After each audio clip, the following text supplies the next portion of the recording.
much more to come, and it's all presented by Central State Sandwiches, DB's Sports Bar, Dirt Cheap. And ladies and gentlemen, Glory Pro Wrestling. It is now time for your opening contest.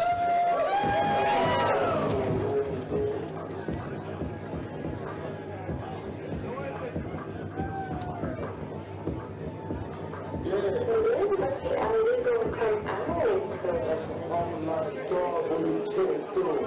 So, boy, what the cocaine do? Got my own kind can't raise you. Get yourself knocked off with the hate, dude. See like I'm knowing where you from, I can't blame you. You that type of dog, bitch, can't tame you. Blame your father, mother, bitch, I can't blame you. Get that car down south, that's where it came, dude. I'm a walk-in pass, you talking hot.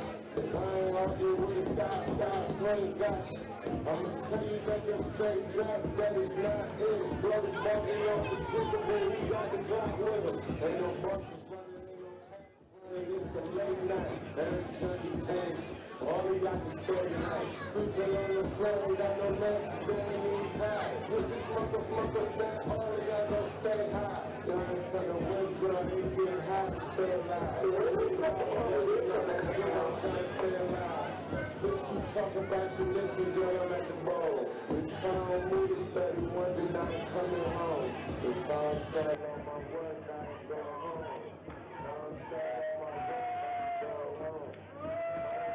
As we await our opening contest here at December Tours Member, and the fans in St. Louis are getting a little bit restless.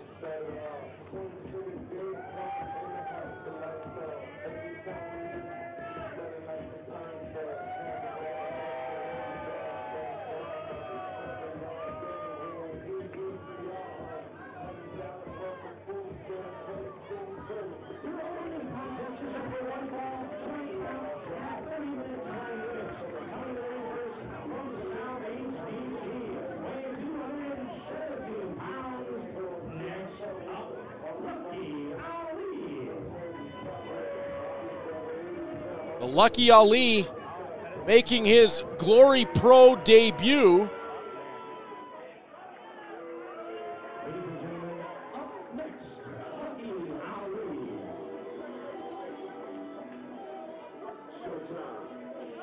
And he is going to be opposed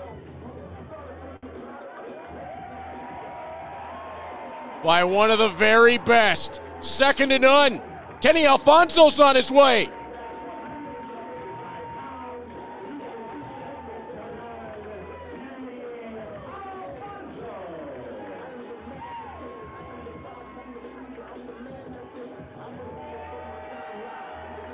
Kenny Alfonso making his way to ringside.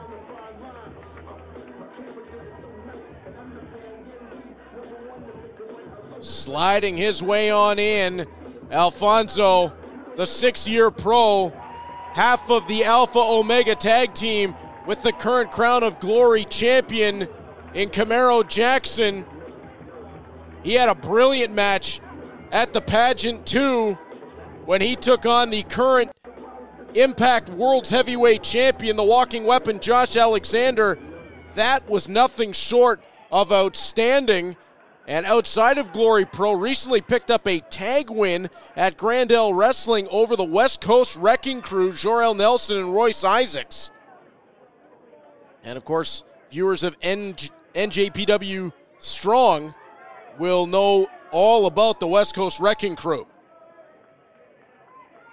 Lucky Ali, currently the holder of 3 championships: PWX Innovative TV Champion, ACW Heavyweight Champion, and DPW World Champion. But for the first time, stepping into a Glory Pro ring, and he is not going to have it come easy. The 4-year pro that had part of his training done by George South, an absolute legend, as Ali and Alfonso go to lock up.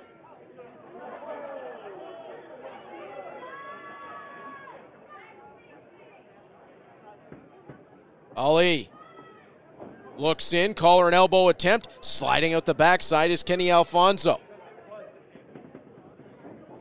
Ali spins. Alfonso keeping control of the arm.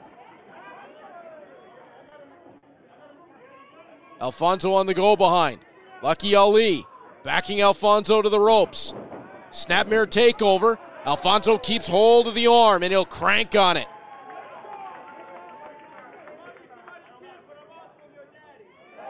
Oh, Kenny Alfonso putting a bit of the bad mouth. And that'll get the fans going. Lucky Ali's not going to like that one bit. As Kenny Alfonso flipped over the top, lands hard to his back. Whoa, that's just unnecessary. This is a family show. Lucky Ali over the top. Kenny Alfonso flies through the air. That's absolutely effortless. Drop kick lands. Alfonso, kip up to his feet. He's so good at times, it's absolutely scary. Arm drag takeover, and Lucky Ali is not where he wants to be right now.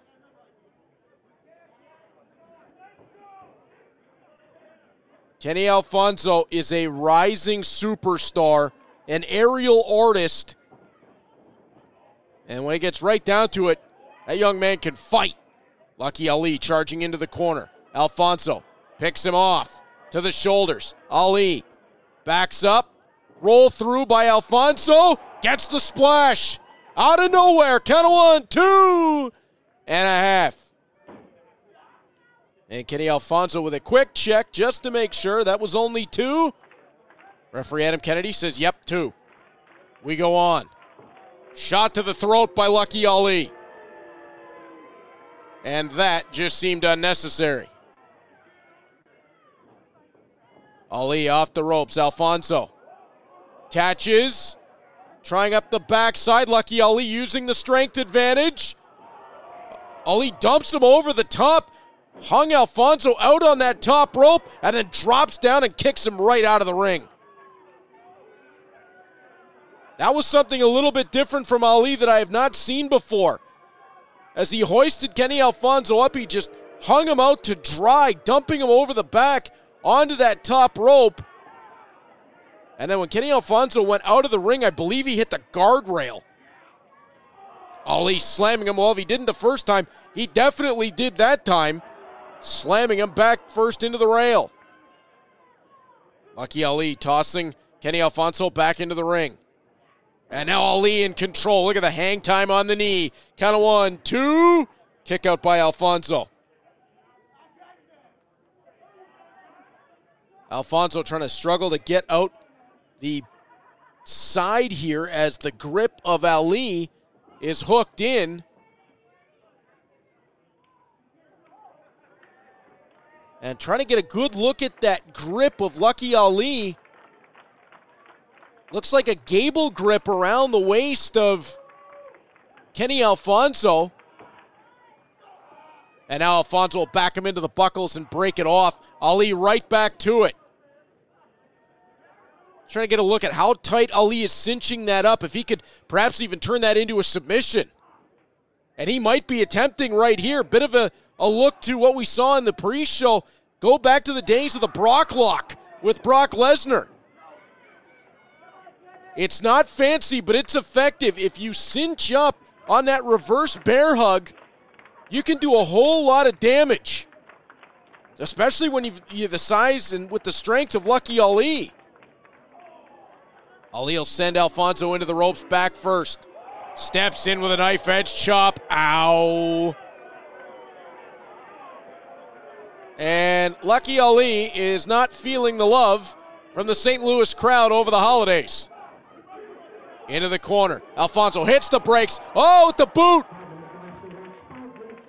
Ali charged in, wasn't quite paying attention. Alfonso rolls to his feet from the outside of the ring, tried to spring his way back through. Lucky Ali saw it coming, read it, and wasn't there. Slingshot attempt perhaps. Alfonso sent over the top rope. Look out, he hung on. Ali didn't realize it. Alfonso's going all the way up. And he'll fly back in. Lucky Ali ducks out of the way. Ali catches, rolls out the backside, kick downstairs. Vertical suplex, turns him inside out, pendulum style, and then drops with the basement drop kick.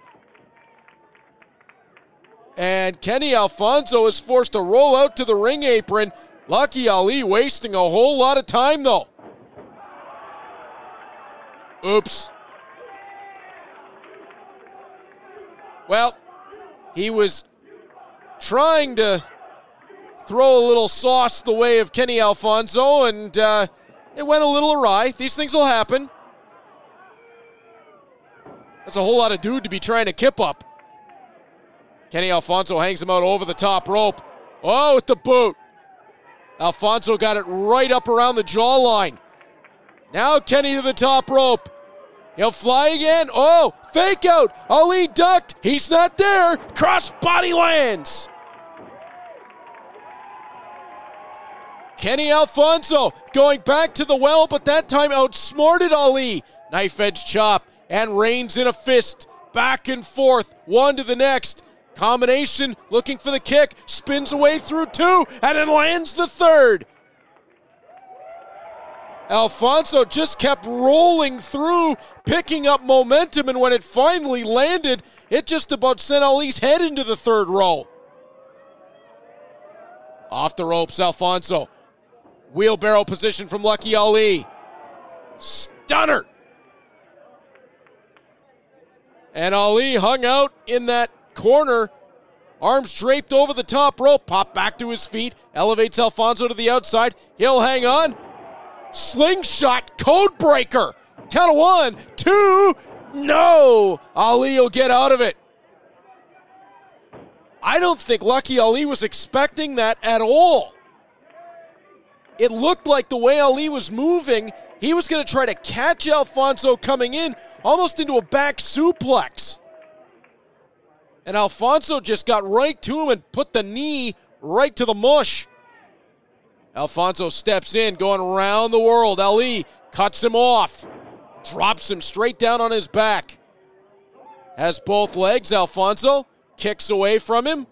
Ali back up. Alfonso faked him out again. Over the top, Kenny Alfonso didn't get the legs over the arms. Lucky Ali with a chance just to count of 2. That time Alfonso's in better position. Ali able to kick away. Lucky Ali tried to stack him. Played through by Alfonso. Ali, look out, has a hold of the tights. And Alfonso's able to kick away. Ali will argue it. Inside cradle from Alfonso. Count of 2. Lucky Ali rolls his way through. Kenny Alfonso right back. Oh my goodness. I'm getting dizzy. Round and round they go. Where they stop, well, are we going to find out at all? And finally, looked like both men's shoulders were down. Yeah, absolutely. I'm doing the same thing. If I wasn't sitting down, I'd be on the floor. All right. Everybody get recentered here. Lucky Ali with a miss. Open hand over the top by Alfonso. He'll roll through that time. Oh, he dropped him on his head. Kenny Alfonso gets the win.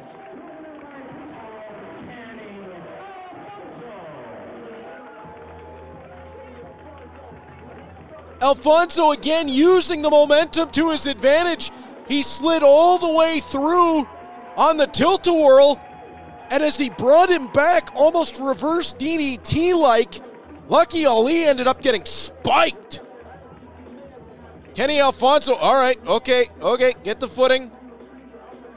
Whoa, he's okay. No need for the air sick bag, folks.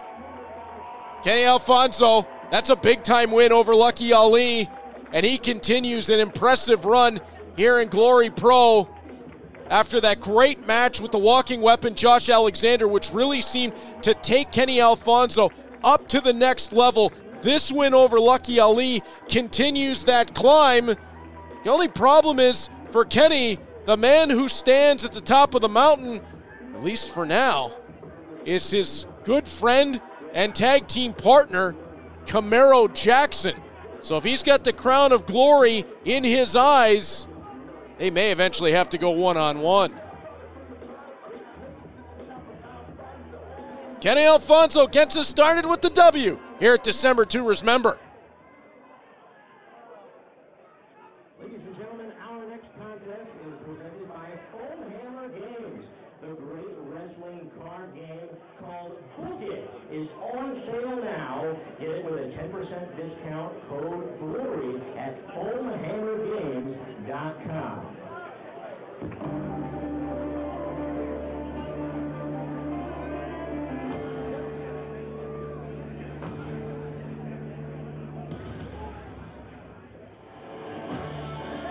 Back to the action we go, and this is the International Dream Match.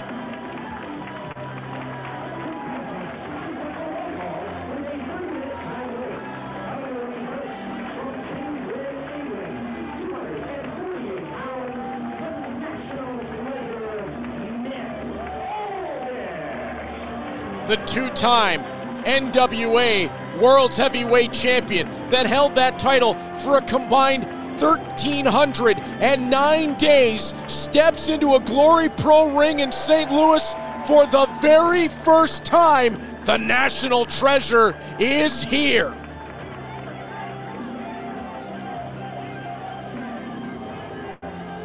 And did you ever think you would see this?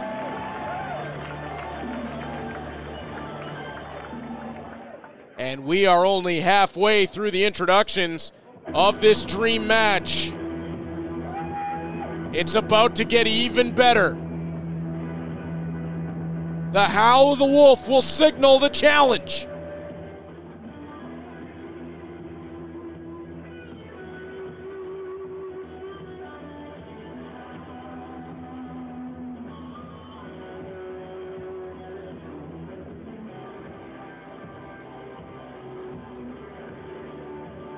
It is a goosebumps-like moment as Davey Richards makes his way out.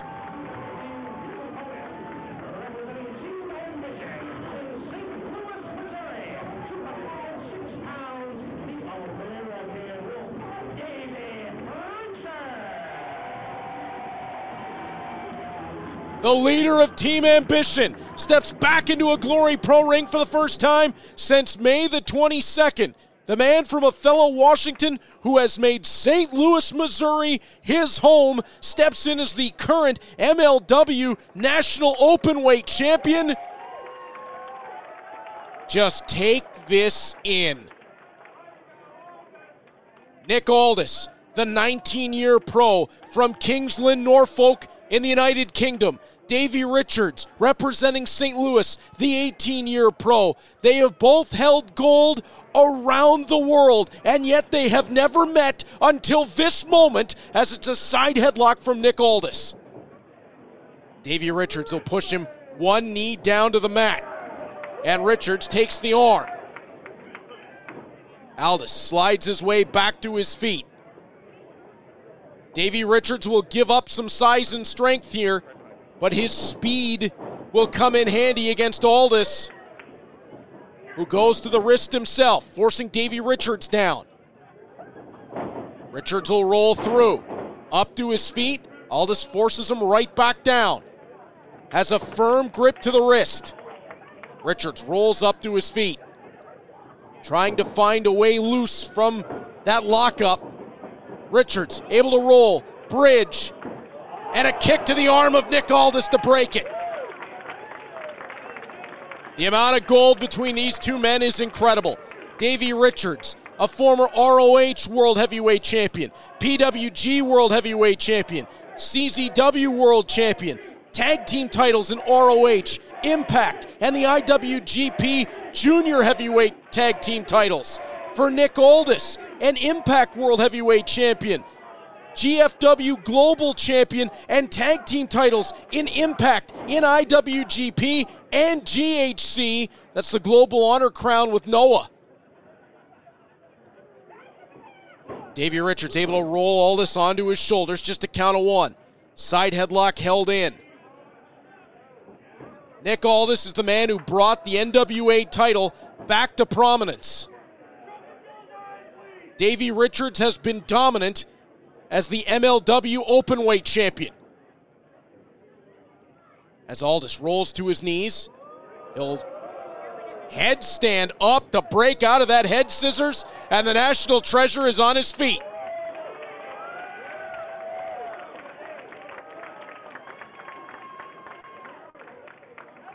Well, you knew with the experience, the resumes, the legacies of these two men, this match would be like a very advanced game of chess. Move and counter move. Collar and elbow tie-up. Nick Aldis with the go behind. He'll take the rear waist lock. Davey Richards rolls through, collects the ankle.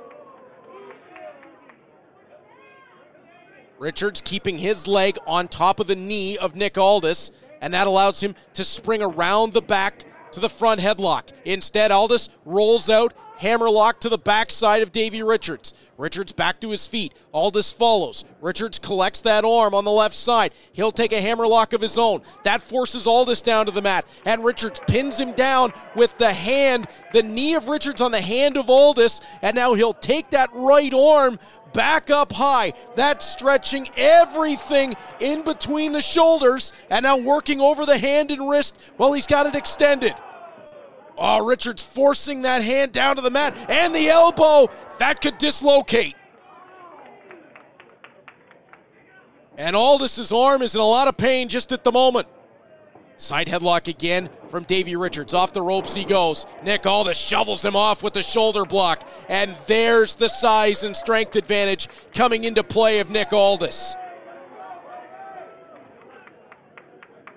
For what Aldis can do inside the squared circle, for his agility and skill, you forget he is a mountain of a man.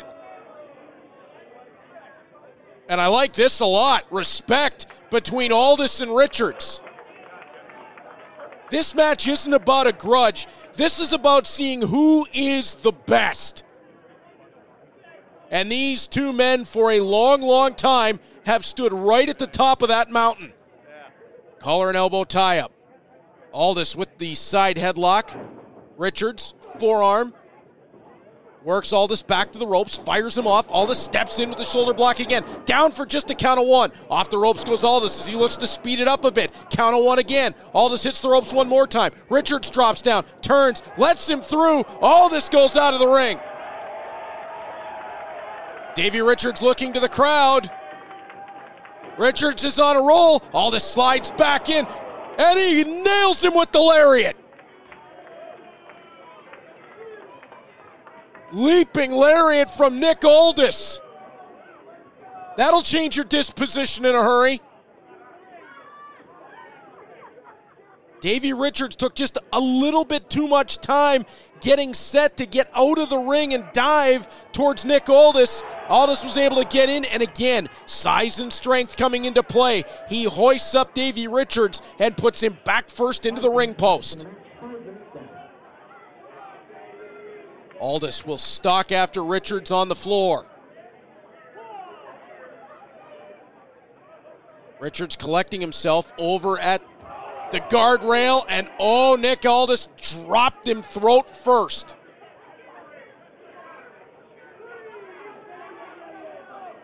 Aldis bringing Richards right to the apron and slams his head into it. Where wood meets steel, and that time it met the skull of Davey Richards. Aldis back in, and now he'll press the advantage. Aldis hammering down the boots in the corner. Richards trying to get away from the National Treasure as he fires him off. Oh, Richards hit hard in the ring, moves 6 inches. Count of 1, 2, Richards is able to slide out. That had to feel like being in a NASCAR wreck for Davey Richards. And now the smarts. Here's again the experience of both these men, but Nick Aldis in the advantage of the match takes the rear chin lock. This allows Aldis to put his body into the back of Davey Richards, forcing Richards to carry that size to get back to his feet. Richards able to accomplish it. Axe handles low. Oh, Aldis ducked a little bit too soon. Richards read it, but then Aldis caught him with the back elbow. You can see it between these two. They've been in the same place at the same time. They've fought the same people. They've been through the same battles, but never one-on-one. And the chess match is obvious as Nick Aldis with the backbreaker. And then a boot to the back of Davey Richards, who makes his way over to the ropes. Aldis taking his time, bringing Richards over that bottom rope and then putting the elbow in just below the neck. Looked like he landed that one right at the top of the sternum. Aldis back into the ring. And as the competitor with the size and strength advantage in the match, he's slowing it down. And now what's he got in mind here for Davey Richards? Richards drops down to a knee. Hammering over to the back is Nick Aldis. Aldis maybe looking pile driver. And that could do it if he hits it. Richards hoists. Look at the strength of Davey Richards. Aldis trying to slide out. Gets back to his feet. Pile driver attempt from Nick Aldis. Richards again has him up. What's Richards got in mind from here? Aldis fights his way back down. Now he's got the legs of Richards elevated. They'll seesaw once more. Richards drops him over. Aldis trying to swing through, looking for the sunset flip. Richards trying to reach out for the ropes to stop the momentum backwards. Richards falling, able to stop it, and double stomp down to the ribs. Just like that, it takes the blink of an eye, and Davey Richards able to turn the momentum. Does he have enough in him to follow up on it, though? Trying to drag himself back up to his feet in the ropes. And he's got to take a moment to catch his breath. Richards to his knees. Aldis still flat on the mat. And you can see the punishment that Nick Aldis put on Davey Richards paying off for the man making his Glory Pro debut. Richards up to his feet, but favoring his back, and it does allow Aldis to get the next strike in, and it's a well-placed right hand. Richards over the top with a right of his own. Aldis, oh, that had a ton of snap on it. Richards gives him one right back. Aldis fires it in. Richards going to the body with the kick. Caught, elbow strike from Aldis, then clubs him with that right hand again. The size of the hands on Nick Aldis, like getting hit with a shot put ball. Richards out of the way in the corner. Richards is able to get a hold of the leg. Nick Aldis is in the danger zone right here. Davey Richards, don't wait for the approval, Davey. You got an opportunity. You got to take advantage here. Uh-oh. Dragon screw in the ring ropes. Nick Aldis, that's the way for Davey Richards to have success. Take away the base of the big man. And Richards having a look. Might he be going for the double stomp right here? Richards all the way up to the top rope. The howl of the American Wolf. He'll fly, and Aldis saw it coming, was able to get out of the way. On the backside, Richards rolls him through, now steps through. Richards trying to clasp those legs. Aldis looking to fight it off. Richards is able to roll through, has it grapevine, and into the deathlock. And look at how Davey Richards has that set up, using Nick Aldis' own leg as that fulcrum point to then bend the knee and bend the ankle back over itself. Aldis' only hope is to slide to the bottom rope. Can he reach? And it's the long reach of Nick Aldis that comes in handy. Davey Richards had that exactly where he wanted it. But Nick Aldis, who stands in the neighborhood of 6'4", was able to make his way over to the ring ropes. Kick to the body. Richards. Brainbuster, perhaps. We've seen him be very successful with this in Glory Pro. Aldis knew it was coming, was able to fight away. Kick to the leg. Richards trying to soften Aldis up, but he's still got a long way to go to get the big man up off his feet. Instead, it'll be Aldis. Oh, knee strike from Richards right to the forehead. That'll stop the thought process. Flies in with the forearm. Richards follows. Aldis caught him and drops him. Falcon arrow. Hook of the inside leg. Count of 2. That's all he'll get.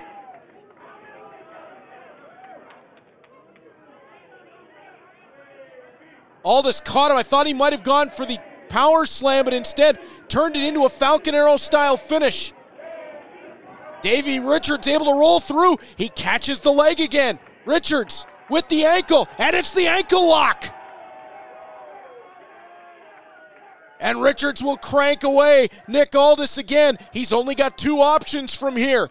He can try to roll through to break the hold or roll to the ropes and force it to be broken.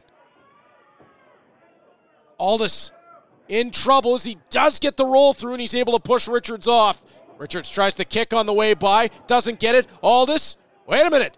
Aldis will roll through. Cloverleaf.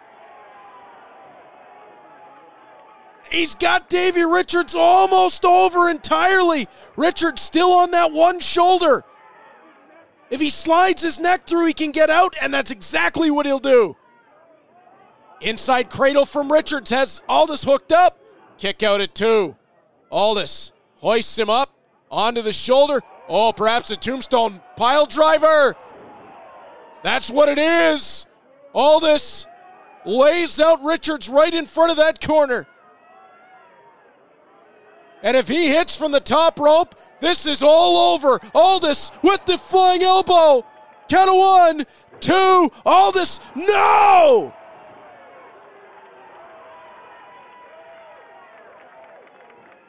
The tombstone, hail to the king, and it's not enough.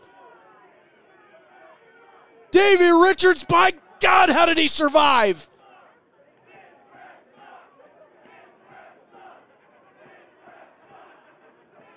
What a matchup. I said at the beginning, international dream match. If you aren't on the edge of your seat right now, you haven't got a pulse. Aldis awaiting Davey Richards. Oh, Richards is in a bad way. Aldis hoists him. Could it be again? Aldis is caught down the backside by Richards, who gets him and tries to roll through jackknife style pin. He got him!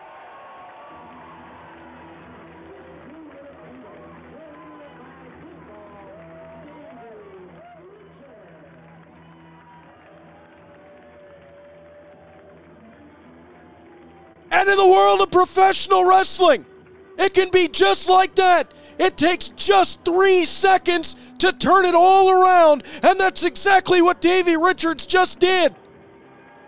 Aldis looking for a second tombstone. He came out the backside, tripped him up, rolled through in that jackknife cover. Aldis' shoulders down to the mat. Aldis was almost able to swing him loose, but Richards kept him down for the all-important 3 seconds and picks up an absolutely massive win over the 2-time NWA World Heavyweight Champion.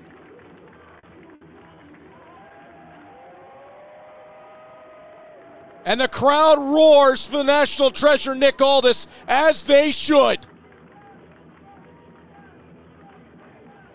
2 of the best in the world, and an extension of the hand from Nick Aldis. The number of championship titles between these 2 men is incredible, and it's respect between them both. Before I shake your hand, and for the great fans of St. Louis Wrestling, where you have to earn the respect, I think I speak for everyone in this room when I say to you, please come back. Oh, hell yeah! Nick Aldis back in St. Louis, back in Glory Pro Wrestling.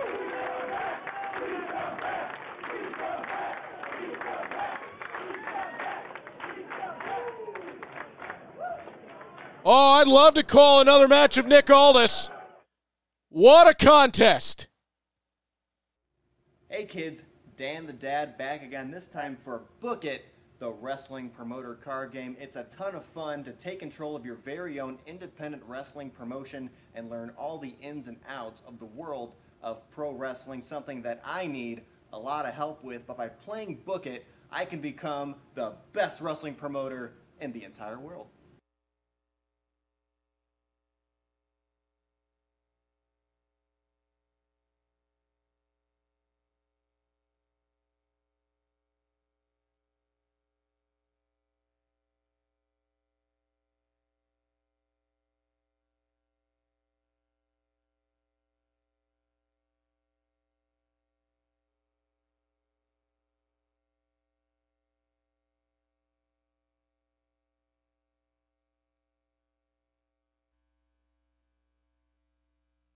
The Dirt Cheap Chicken, available for photographs all night long. Don't miss this opportunity. And by the way, ladies and gentlemen, we have a 50-50 here tonight. We'll draw before the main event. You can get it at your 105.7, the point desk over there. Get in on that 50-50. We will draw before the main event. And also, there are signs up to donate here tonight. All of the donations, all of the merchandise sales with Glory Pro Wrestling here tonight go to Operation Food Surge. A great, great cause, and we hope you partake here tonight. Thank you so much. Now, we are going to have more matches once the chicken gets out of here. But the chicken isn't going anywhere. We hope you take some photos with the chicken here tonight. Thank you so much, Dirt Cheap Chicken. Give it up.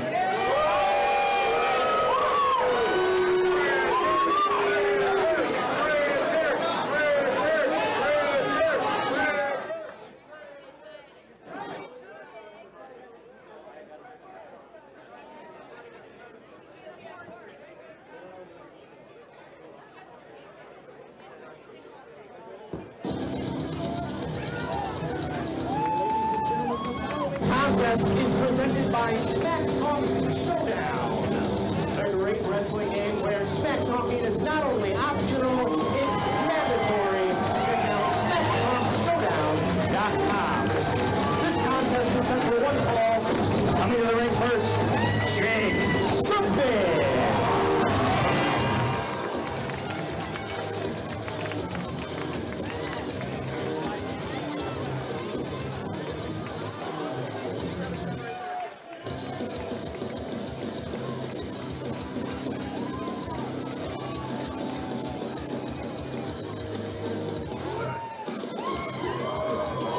Man, and we saw the pre-show, Ethan Price just keeps on coming.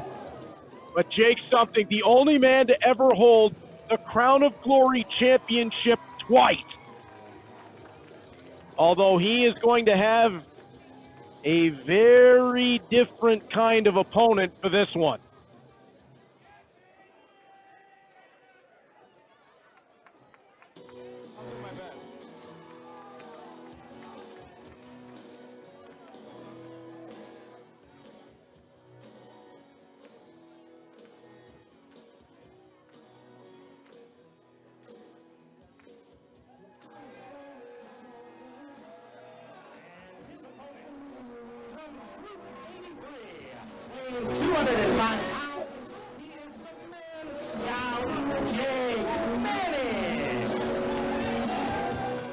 Man Scout is here. Now, currently, Man Scout Jake Manning is one half of the Pro Wrestling Revolver Tag Team Champions as part of Dad Scout with Dan the Dad. Those two have had a legendary rivalry that has culminated with them forming a team. And of course, Man Scout has also very recently been featured on All Elite Wrestling Dark. And he is quite the interesting person. And Jake Something better make sure those boots are laced up tight, otherwise Man Scout might tie him together. You never know exactly what's going to happen when you get Man Scout Jake Manning into the ring.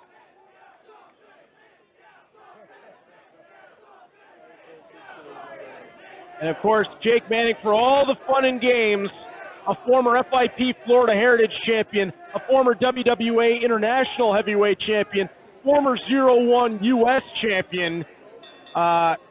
there is no question he knows how to get it done inside that squared circle. 18 years as a pro. There's nothing he hasn't seen and nothing he hasn't done inside that ring. A serious experience edge for the Man Scout. Jake Something, a veteran of 8 years.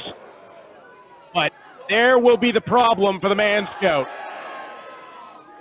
The size and strength advantage over just about anyone in the world belongs to Jake Something.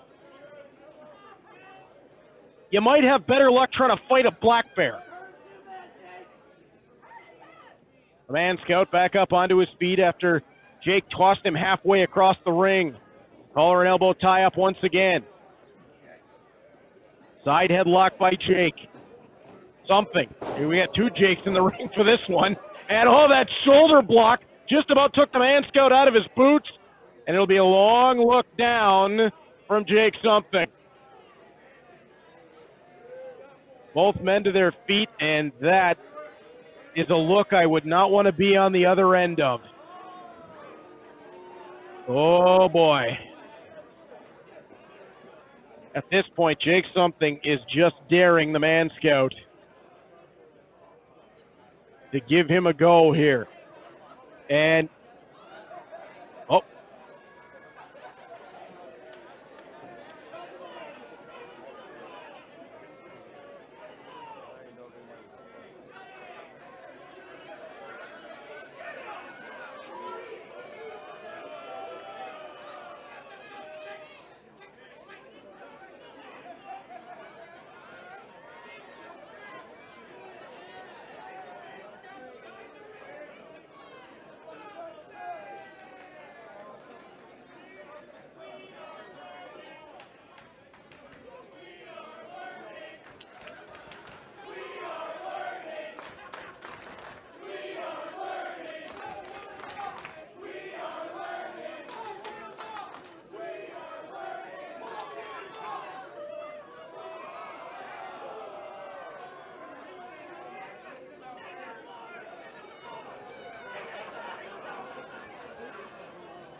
As now Jake Something in complete control of this matchup.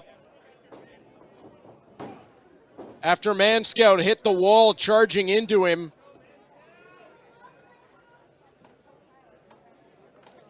Jake absolutely leveled him.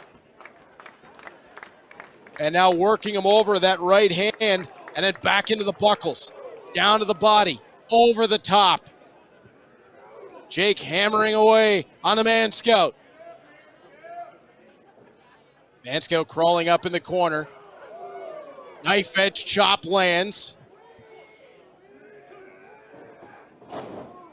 Off to the corner goes the Man Scout. He's in big trouble. And Jake Something now slowing the pace of this match down. He wants to take his time and enjoy this after I'm sure he must have felt a little bit embarrassed. Oh, avalanche in the corner. And down goes the Man Scout. Managed to salute before he hit the mat. Just a count of 2.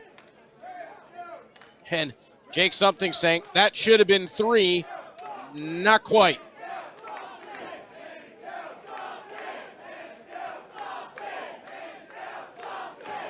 Jake Something stalking after Man Scout. Up to his feet. Knife edge chop from Man Scout. And a second.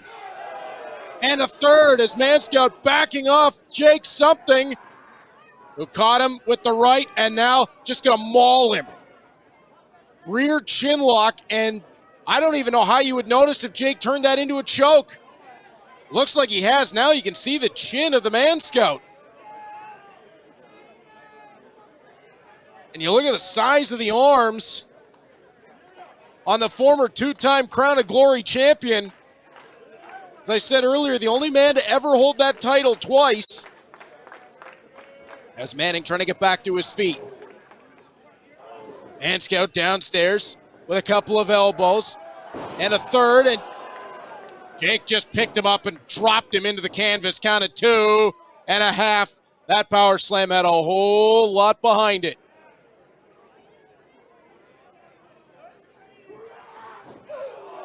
Jake has had Man Scout rocking and rolling here, and he hammers him with that shoulder block downstairs, hook of the leg, count of 2, and Man Scout survives.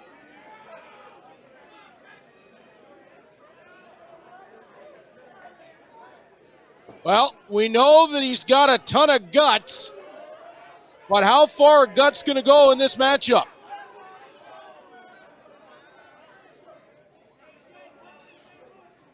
Jake Manning has been in trouble all the way through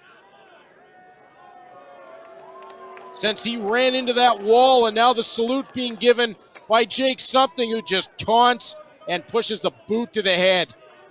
And just forcing the Man Scout down into the canvas.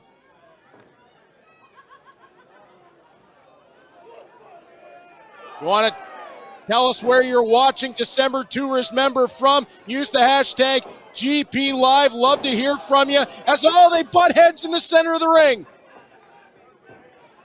Right into one another. Go Manning and Something, and both Jakes are down. How about that? 2 Jakes and not one on their feet.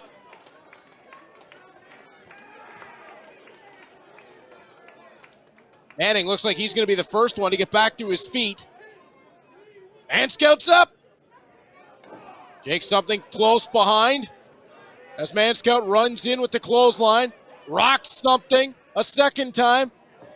Has him moving backwards a little bit. Whoa, big swing by Jake Something, and Man Scout comes through. Clothesline. He went flying with everything he had on that. Off the ropes. Switch around from Something. Manning drops him into the knee, follows it with the neck breaker. Beautiful combination offense. Manning back to his feet. Getting the crowd behind him. Manning looking to charge. Up and over the top. Oh, he sent Something into the turnbuckles. That'll rattle the spine. Hook of the outside leg. Count of 1, 2, and 3/4. Nearly a massive win for the Man Scout stepping into the Glory Pro ring. And he wouldn't be thinking about it. The straps come down. And as history would follow, The pile driver comes next. No, it won't. Jake Something with the back body drop. He obviously had that scouted. Man Scout, oh, what a right hand. That jacked the jaw, the jaw breaker. Man Scout using his own head, and now, wait a minute, the straps come back up. Now he'll signal for the pile driver. And it didn't work that time either. Sit out power bomb. He put him through the mat. 2.5. How did Man Scout get out of that? That had to be all on instinct. Man Scout barely moving. Jake Something almost power bombed him straight through the canvas. And somehow, Man Scout survives.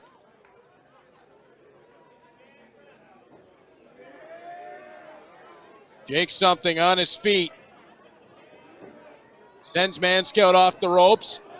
He'll stop. Oh, boot to the jawline. That'll back Something off. Not for long. Clubs him with the lariat.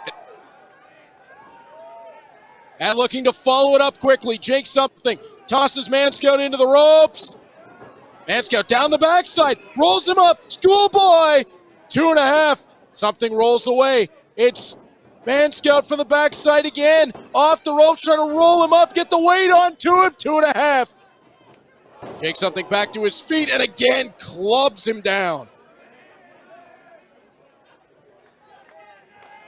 Jake Something is just so strong, so powerful. He can turn a match around with just one strike.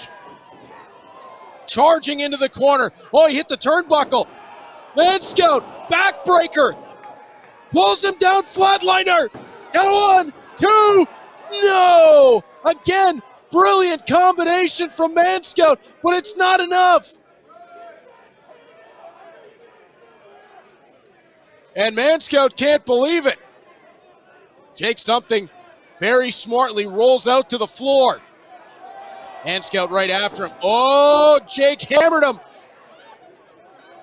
Man Scout rolls back to his feet. He's rocked. He's caught.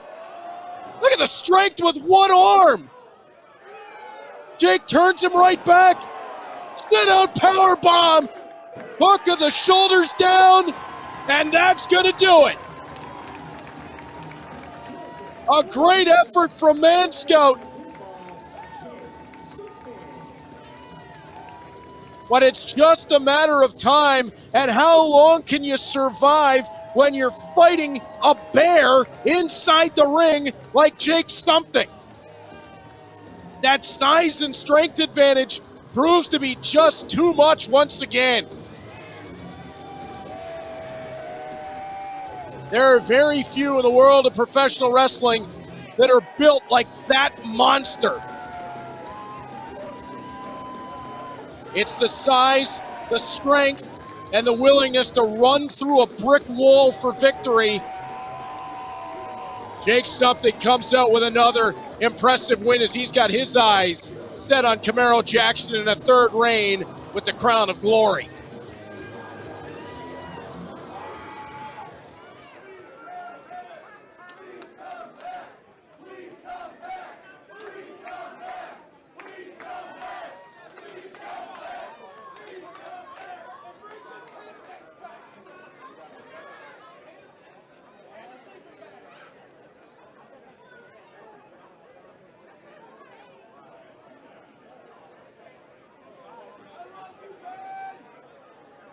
Well, ladies and gentlemen, Glory Pro Wrestling has a lot of great partners tonight, including First Form, a world leader in proven nutritional performance. First Form, make sure you visit their merchandise table for some giveaways here tonight. Well, ladies and gentlemen, it's time for one of our featured bouts this evening. Please welcome your special guest ring announcer for our next contest from 105.7 The Point, Liv Maddox.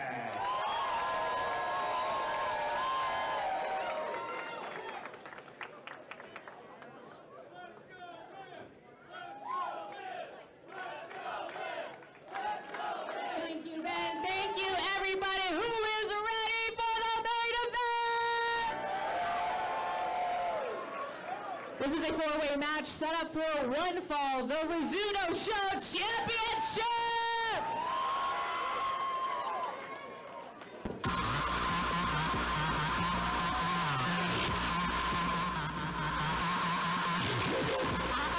You spell that P-A-T-R-I-C-O. Well, you heard our special guest ring announcer. This is for the Rizzuto Show Championship, and I told you to be back.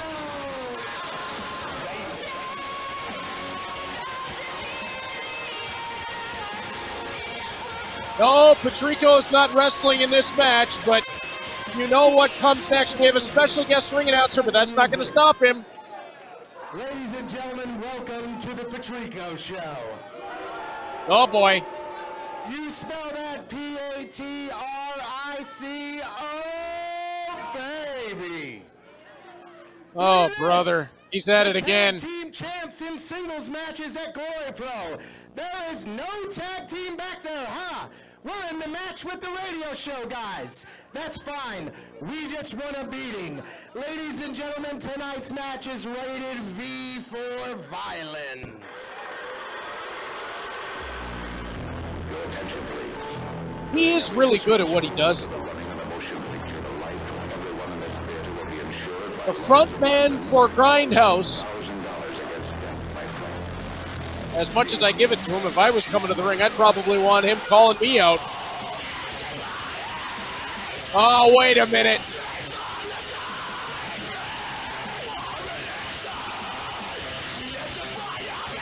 You knew this was going to be too good to be true. In singles matches, the hope was that Anakin Murphy would not come out. Yeah, I guess we should have known better. One half of the United Glory Tag Team Champions, Davey Vega, competing for the Rizzuto Show Championship, and he's got the entourage. Just keep Anakin Murphy away from me. That kid scares the daylights out of me.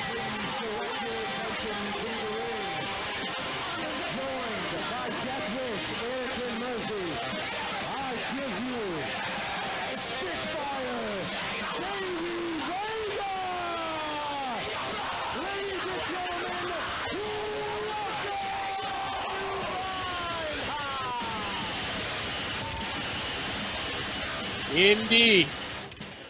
Welcome to Grindhouse. And with the presence of Patrico and Anakin Murphy, the other three in this matchup are going to have to go through Grindhouse.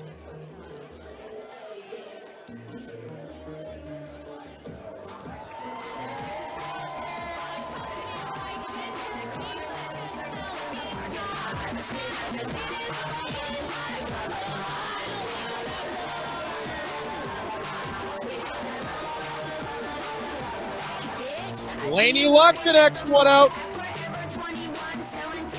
And she has become a contender for just about every championship in Glory Pro. In intergender matches, she has been outstanding. And on the women's side, is coming off a massive victory over Shanza McKenzie at the Relentless. There is nobody that Laney Luck won't sign on the dotted line. We've seen her in the ring against Xavier Walker. She'll go up against anyone with absolutely no fear. Although I think everybody might be a little scared of this man.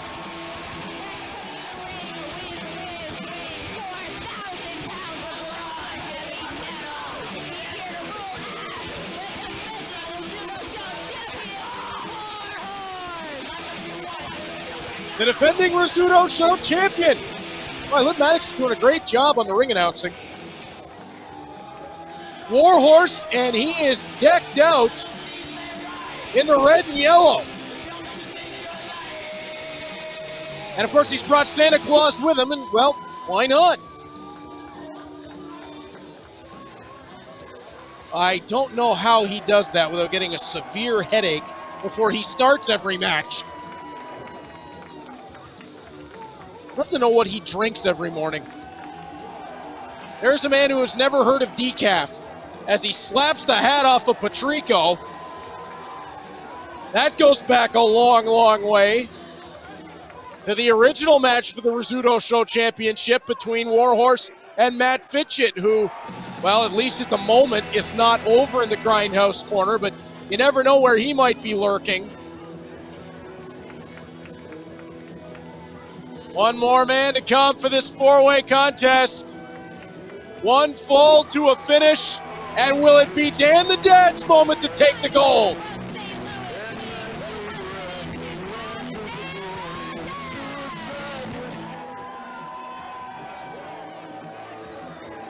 My dad's favorite wrestler. No, I'm not kidding. They have the same fashion sense. I think my dad has that same Christmas anyway. Dan the Dad getting set up. It's been a long time since he's tasted gold here in Glory Pro. At one time held one half of the United Glory Tag Team Championships. And I think for him, that Rizzuto Show Championship would be just too sweet. Uh-oh, Dan's got the microphone, and I don't want to get grounded. In this wild four-way contest, we've got some unfinished business, don't we, Patrico? Oh, no. Every competitor in this match is supposed to have a DJ from the area representing them for the Rizzuto Show title. We know this.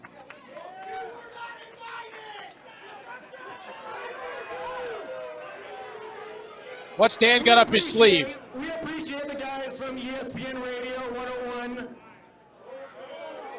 They're good sports, but that was just to throw you off, Tony. Because I heard you say that I'm not your real dad. Oh, wait a minute. He didn't. He wouldn't. He couldn't have.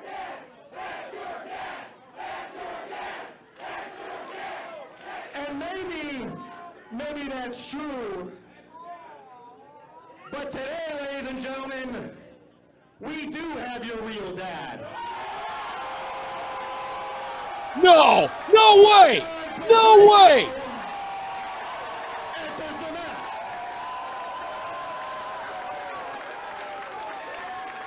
It's Mr. Patrico, the ace in the hole. Dan the Dad has pulled it off.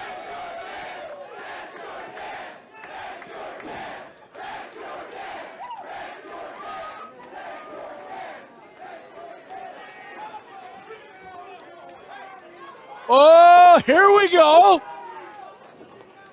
And don't touch Mr. Patrico, Death Wish. You stay right and keep him away from me. So Dan the Dad, I don't know how he did it, how he pulled it off, but he's got Mr. Patrico, John Patrico in his corner. And if you're Davey Vega, you got to be feeling a little bit lonely inside the ring right now. We know the history with Dan the Dad and Warhorse, tag team partners, the intergalactic mega powers.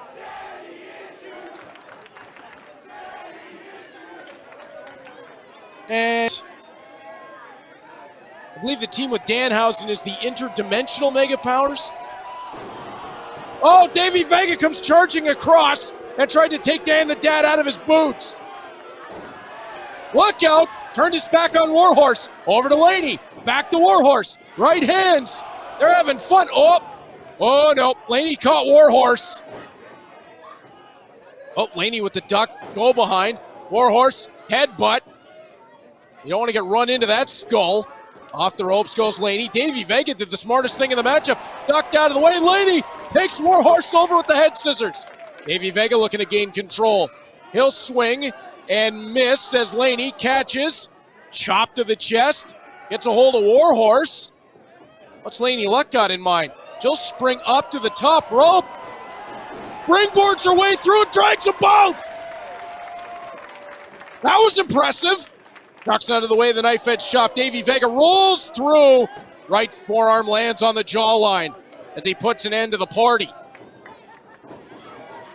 Off to the buckles. Laney catches herself. Back elbow right to the point of the jaw. Second rope on the inside. Laney dives all the way through. Goes across Davey Vega to catch the arm and sends him out to the floor. Now what she got in mind? Laney looking to fly. Oh, Davey comes in and wrapped her right around the knee. Davey Vega, basement drop kick. Laney from the seated position, nowhere to go. And she'll roll out as Vega in control. We know the history of Davey Vega in tag competition, but a multiple-time AEW Heritage champion and former NWA Missouri champion. So he knows how to hold singles gold as Dan the Dad sheds the Christmas look. There was a paper clip on that as Dan the Dad with the drop down. Davey Vega over the top. Leapfrog by Dan. He'll put the brakes on. Oh, he got him. He got him with it. Whoa, look at the look on Davey Vega. He's been hanging out with Death Wish too often. Swing and a miss by Vega. Dan hooks him. Vertical suplex, lands it over the top. Pulls Vega back down. Count of 1, 2 as Dan was looking to take that Rizzuto Show championship. Dan getting the crowd into it. Vega popping up to his feet. Dan will hit the ropes, and there's Patrico. You knew it wouldn't take long. Patrico getting involved. And look out, dear old Dad coming around. Death Wish trying to block it off. Oh, now Tony's got Dan over the ropes. He's going to choke him there. John, you might want to get over. Dan's in some trouble. Watch out for the backside as John comes over to have a word with his son. And out down in the corner. Vega with the boots. Grindhouse in control. And I'm still leery about the presence of Matt Fitchett. Is he somewhere in the building? That's Warhorse. Off the right hand. And then the left jab. Reining it in. All the way around he goes. And the headbutt lands. Warhorse forces Vega back into the buckles. Dives in with the back elbow. Turns him with the clothesline.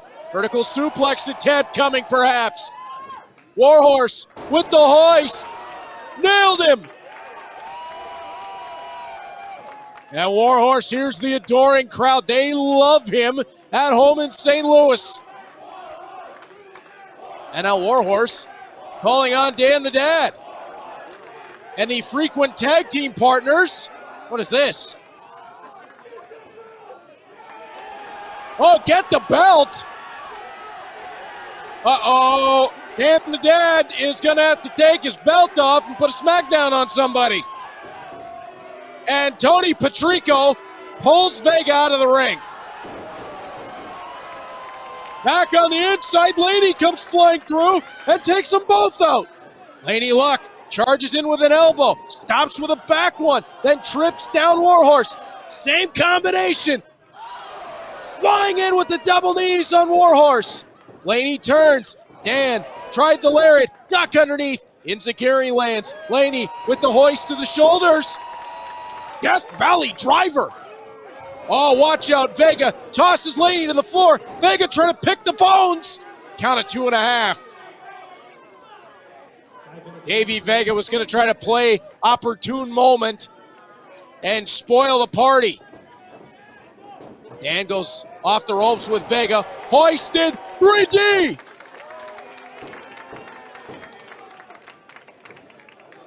Dan the Dad Death Dropper. I guess that would be 4D, wouldn't it? As Dan and Warhorse, center of the ring.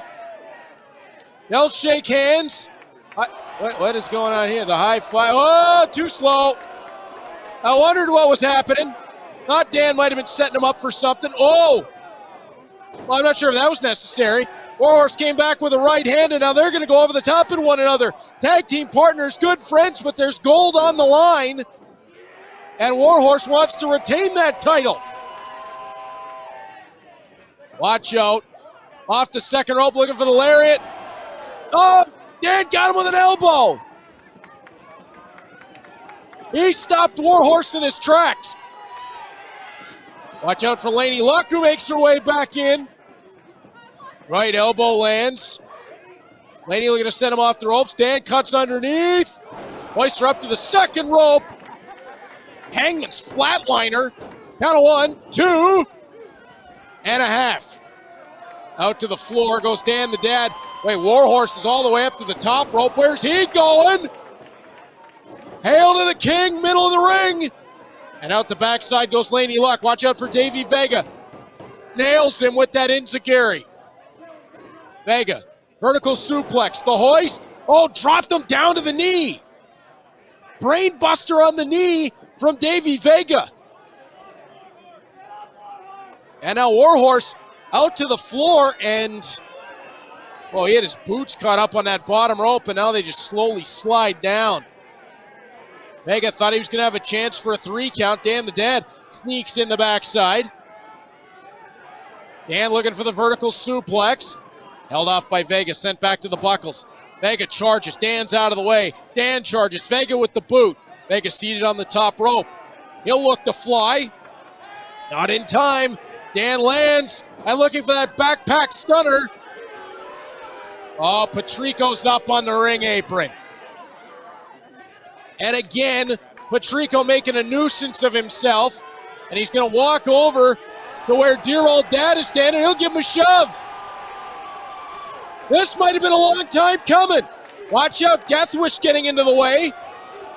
Oh, Tony slid into the ring. I don't think he was thinking about what he was doing. Tony's trying to get out of the ring. Dan caught him. And now fires him into the turnbuckle. Oh, pardon me, into the ring ropes. He's looking for the belt. He'll take the official's belt. Well, any belt will do at this point. And Tony Patrico is getting a whooping. Oh, watch out for the backside. Davey Vega rolls him up. Just a count of 2 as Vega tried to get a hold of the trunks. Or the shorts in this case. Oh, sit out Death Valley driver. Count of 2. Dan gets out. Vega was certain that was 3.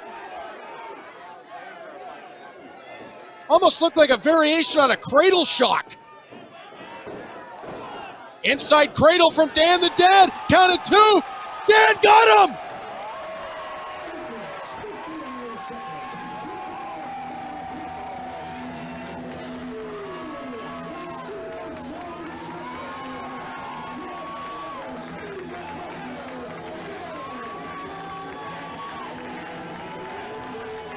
He did it! Dan struck gold! The Rizzuto Show Championship will rest around the waist of Dan the Dad. And how about the assist to Mr. John Patrico? Dan said he had an ace in the hole, and it turned out to be Tony Patrico's dad. Merry Christmas, Grindhouse. The Rizzuto Show title belongs to Dan. And Tony got a whooping he was long deserving. Warhorse got to be a little bit disappointed. But Dan the Dad strikes gold. How about it? As Grindhouse will clutch those United Glory Tag Team titles. But for how much longer? And they better get Davey Vega out of here. Whoa, they better get Davey Vega out of here. Ladies and gentlemen, welcome back to December to Dismember, presented by Glory Pro Wrestling. As we get back to action, our next contest is presented by Rock and Roll Fables. For the best coverage in music, comics, and wrestling, visit rockandrollfables.com.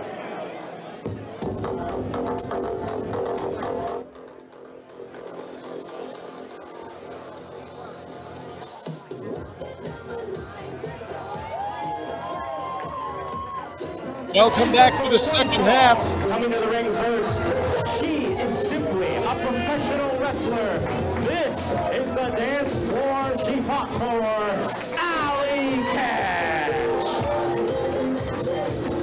It seems like a little bit more than simply professional wrestlers. This one is Allie Katch is breaking out the moves. And if she wants to get down and boogie, she's got the right opponent for this one, taking on Trish Adora. Oh, that last match was...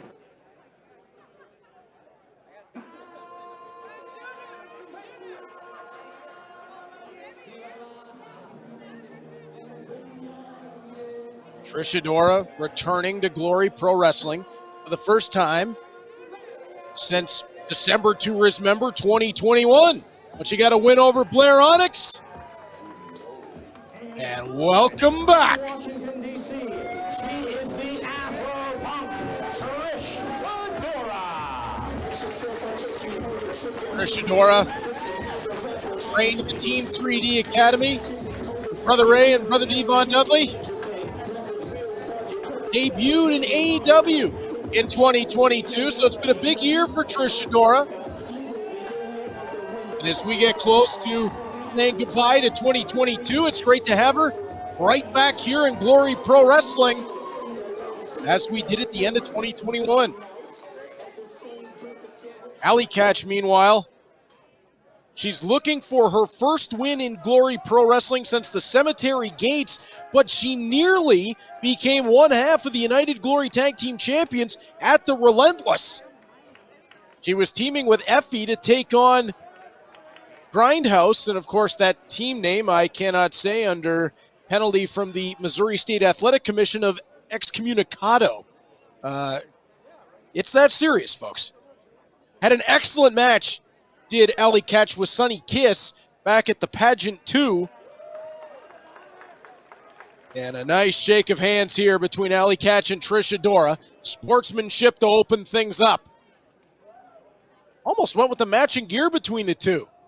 Trish Adora in the green, red, and black, and green and red for Allie Katch. Somewhat festive, if you take away the design on Allie Katch's trunks. As wrist lock taken by Trish Adora. Sliding through the backside. Allie takes the wrist. Trish waits. Rolls her way through. Rolling a second time, and that'll break the arm lock. The two will circle one another.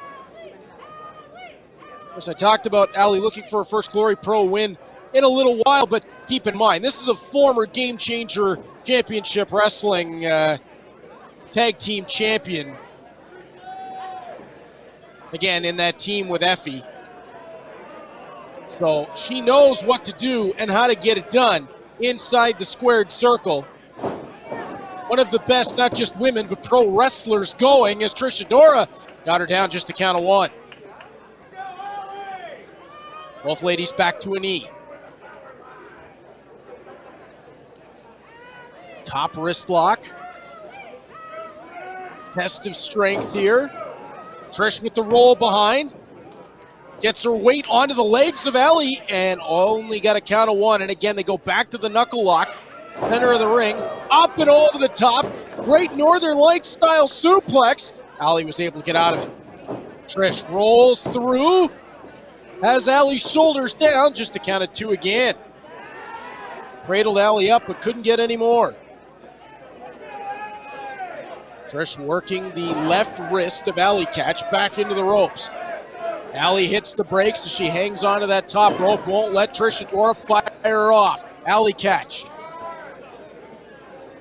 a veteran of 7 years, has the experience advantage on the 5 years of Trish Adora and pulls out the leg of Trish Adora, then cartwheels into a drop kick. And again, I think, I know she's been going with that simply a professional wrestler, but maybe a little bit more than that. It looks like Allie Katch is having a little bit more fun than she has in a while in the squared circle tonight. Oh, Trish Adora hit the buckles hard. She just crumpled down to the corner. Now Allie charges in, back elbow, stomps her way back over to the corner, flying in a second time, and Trish is out of the way. Trish Adora arm wringer and then just fell through with it, bringing Allie Katch face first down to the ring mat.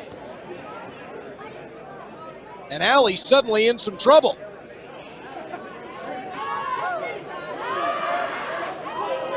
Allie Katch Caught in a wrist lock right in the ring ropes.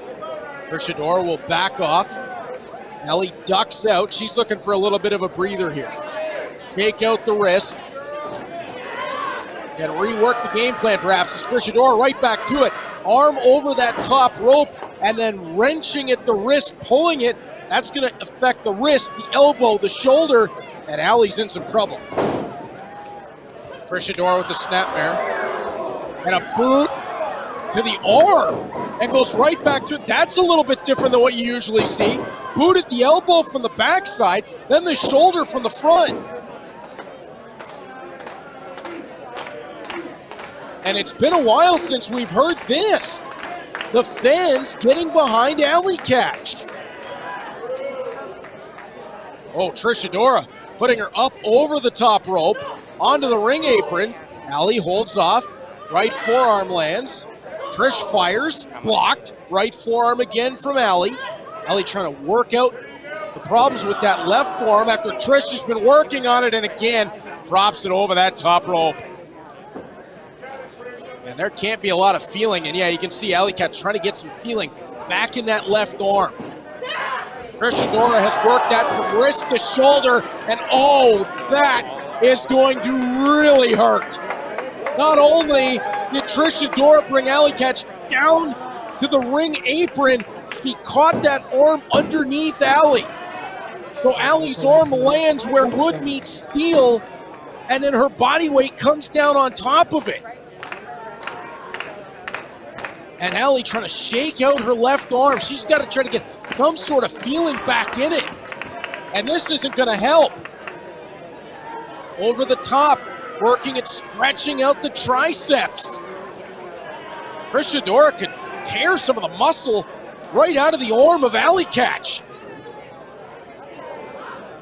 Allie with a shot downstairs.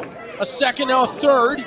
As Allie trying to loosen up the grip of Trish Adora, who takes advantage right back, hammer lock into the turnbuckle. Again, you can see Allie constantly trying to get some feeling back in the left hand. She'll throw a back elbow there. That was with the right arm, notice. Allie turned the body to get it. Trish Adora backs away. Charges back in, Allie with the boot. Oh, that one had some effect. Trish down to her knees. And Allie, she almost trying to pop her shoulder back in. Allie rides Trish Adora down to the apron, down to the ring mat. Allie charges back in, splash in the corner, out to the buckles, charges in a second time, dives in with the running hip attack. A little bit of a tribute to Shiro Koshinaga as she'll charge in once more with the cannonball. Doing all this with one arm. And you can see just pulling Trish Adora out of that corner affected Allie's arm badly. Just a count of two. Allie really trying to work out. You can see the red in the elbow. The shoulder as well. Allie trying to get that arm loosened up and get some feeling back into it as Trish Adora hoisted up to the shoulders. I don't know how Allie's doing this with one arm. Trish shoots her off to the buckle, and again, she gets sent in shoulder first. Trish snaps her over. Bridge, count of two. And again, Allie able to get out of it. And Trish Adora almost looks annoyed, like, why are you still fighting? Trish hoisting Allie up to the top rope, has her laid out. Oh, and works through into a hangman's, it looked like a face buster. And just a count of two. Looked like Trish brought the chin and the face of Allie Katch down to her knee. And Allie Katch remains in big trouble here. She has been worked over in this matchup, and that left arm has got to be just about out of gas. She's got to find a way to survive with one arm the rest of the way as Trish Adora gets caught. Allie swings through and met her with the boot. But can she follow up? What does Allie Katch have left in the tank? I can't believe this. The fans getting behind Allie Katch. It's been a long time since we've heard this. Pile driver attempt perhaps. Again, there you see Allie working out that left arm. Trish Adora rolls through with it. Takes that left arm again. Captures it behind. Looking for a double wrist lock submission. Or for our Brazilian Jiu-Jitsu friends, a Kimura. As Allie worked down to her knees, she's trying to slide away and get her boot to the ropes. Trish Adora trying to pull her back towards the middle while she's really wrenching that arm. Allie's in big trouble. She might have to give it up. No, she's able to get the boot over the bottom rope. And now the count in on the submission. And Allie, she didn't roll to the outside. I thought she might try to get a breather. Allie just laid out on the ring apron. Oh, that left arm. There may want to be a stoppage considered here. I know referee Adam Kennedy is keeping a close eye on it. He may want to consider a stoppage at some point. Allie is down an arm. Oh, but she lands the right jab. Trish with the bicycle kick backs her into the ring ropes. And Trish Adora calling Allie Katch on. Now that could be a mistake. Trish Adora knocks out the backside. Allie, back elbow again with the right arm. She's still got some snap on those. Trish trying to hook her up again. Allie again meets her with the back elbow. Trish will hit the ropes. Allie caught her! And dropped her! Spike to the head! Counted 2 3/4. Oh, Allie Katch! 10 minutes elapsed in the match, 10 minutes down. That Falcon Arrow style power slam, a snow plow. Oh, that's apropos considering the time of year. As Allie Katch try to hoist up Trish Adora. Oh, Trish trips her jackknife pin. Just a count of 2. Oh, hello. Allie Katch with the right hand, and they heard that one all the way through the state. Trish Adora tries to forearm Allie with one of her own, and that one had some effect to it. Trish Adora right forearm. A wobble Allie Katch, who pops up. And Allie Katch with the right arm reins him in. Allie doing everything she can as Trish Adora is ducked. Allie, German suplex perhaps. I don't think she's got enough left in that left arm. And Trish Adora going right back to it. Trish from the backside. Allie trying to stop from going over. Trish Adora lands that delayed German suplex. Just a count of 2. How is Allie Katch surviving?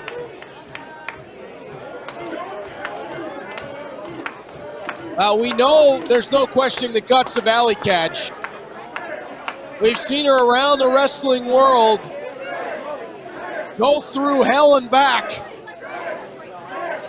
But in this matchup against an accomplished competitor in Trish Adora, fighting with one arm as Trish reins in those right forearms. Knife edge chop. Adora trying for the bicycle kick. Allie, oh, caught her with the knee. Jacked the jaw with it. Allie, pile driver set. Got her, spiked her right on top of the head. Allie hooks the outside leg. Can she do it? She does. 12 minutes, 22 seconds. Your winner by pinfall, Allie Katch. With one arm, Allie Katch pulls out the victory over Trish Adora. And that is a huge win for Allie Katch to get back on the right side of the win column. And what will be next for Allie Katch, who suddenly has the fans back behind her as she looks over at Trish Adora. Remember, this match started off with sportsmanship. And Allie Katch extends the hand. Oh, you love to see that. Sportsmanship from 2 great competitors Alley Catch and Trish Adora. Big win for Alley Catch.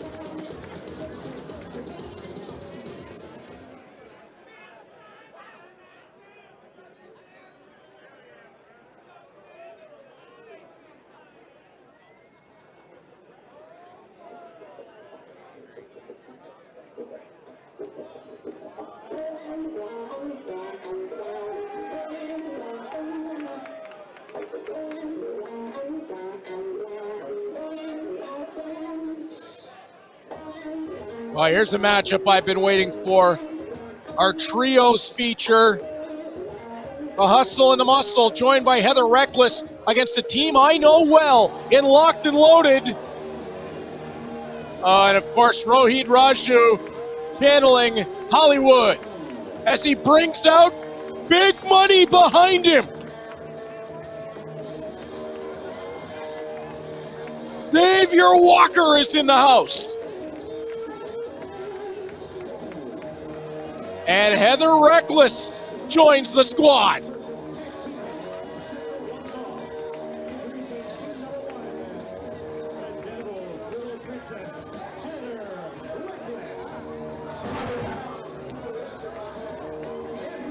Partners from Michigan, can't miss Xavier Walker and Rohit Raju, the Hustle and the Muscle. Somebody just put big old dollar signs on Xavier Walker, and he's got a mind like Rohit Raju guiding his way. Oh, wait a minute. Maybe a second attempt here for Heather Reckless on the big high five. Yeah, you got to go a long way up to get a high five from the big man. He has superstar written all over him. Heather Reckless, we've seen in Glory Pro, outstanding competitor, and Rohit Raju has been around the world. He's held gold just about everywhere he's been. He looks like he's in the best shape of his career. Now, I promise I won't let my Canadian bias show too much, but there's Taylor Rising, and she'll lead out Mark Wheeler and Jesse V.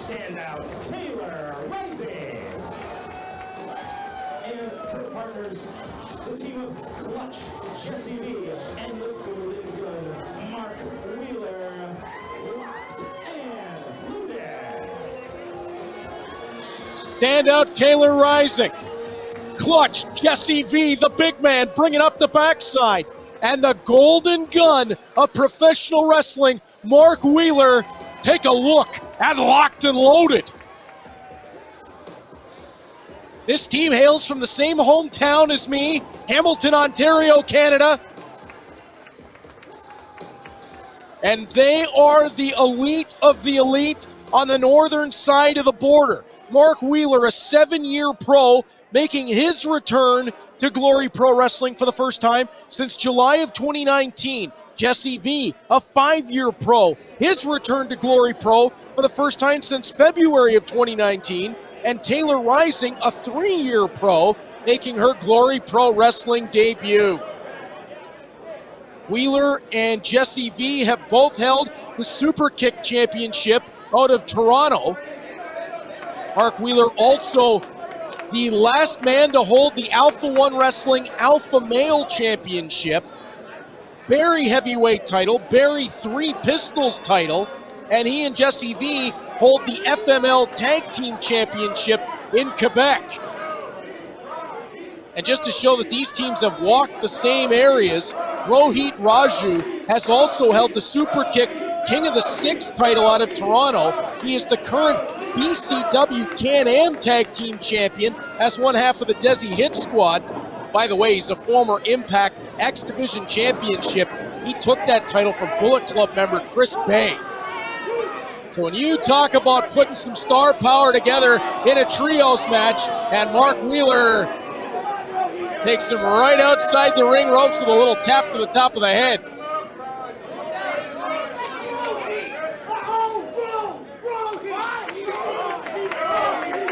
Now, I don't remember in all the time that Rohit Raju was in Alpha One Wrestling, he and Mark Wheeler crossing paths. Collar and elbow tie-up. Knee downstairs from Rohit Raju. He'll go to the side headlock. The experience is on the side of the hustle and the muscle, along with Heather Reckless, as Rohit Raju with the go behind, springs around the side, tries to kick, swings low, takes down Wheeler. And Rohit's feeling good about himself. Whoa, easy with the hips there, fella. Hits the post, center of the ring. The 14-year veteran, taken down that time by Wheeler, and Wheeler's got the arms as well as he flapjacks him down to the mat. Beautiful drop kick from Mark Wheeler. He's got one of the best in the business. Kick out by Raju at 2, and Wheeler will take the arm. Xavier Walker, a 7-year pro, just to round this out. Heather Reckless, a 3-year pro, and Clutch Jesse V's in the ring. And locked and loaded, found a man just as big as Xavier Walker. Oh boy. Tag to Xavier Walker. Kids, do not play in these woods. This is two giants. Jesse V goes 6'3", 271. Xavier Walker somewhere around 6'5", and 260. Oh, wait a minute. Heather Reckless just... What? Heather Reckless tagged her way in. Oh, come on. I wanted to see the two giants go toe-to-toe. Now this might be every bit as exciting. Taylor Rising and Heather Reckless going at it. Heather Reckless sent into the buckles. Taylor follows her in. Hip attack lands. Taylor, belly to back. Heather Reckless gets back down. Both these ladies, 3-year veterans. Taylor Rising pulls Heather Reckless back, catches herself in the ropes, and hits the crossbody. Reckless back up to her feet. Rising, beautiful German suplex with the bridge. Reckless was able to get out the other side. Taylor Rising, double underhook. Oh, Rohit Raju from the backside. This is nonsense. And Mark Wheeler's in. Here comes Jesse V. We got a brawl. Jesse V dumps. Wow. Xavier Walker over the top rope, and Wheeler battles Raju to the outside. This is madness. And as Taylor Rising sends Heather Reckless into the ropes, they'll pull her out to the floor to safety. Rohit Raju trying to, there's no timeouts. I know it's Sunday, but this is the wrong sport. And Rohit Raju saying we do things on my time. That's not exactly true. No, we do things on management's time, Rohit. And Rohit tried to break the count himself. He was not the legal man, so he actually rolled Heather Reckless in to break the count and then pulled her back out. That's a smart move. 14-year pro. And there's a huddle. Well, I said this is not football, and there's a huddle going on the outside of the ring while Taylor Rising is getting increasingly anxious to get back to action. Heather Reckless rolls in and immediately over to the tag for Rohit Raju. And in comes Mark Wheeler opposite him. So the two that started the match come right back in. Wheeler backing up into his own corner. Mark Wheeler, a man I know very, very well. And he throws the forearm into Rohit Raju.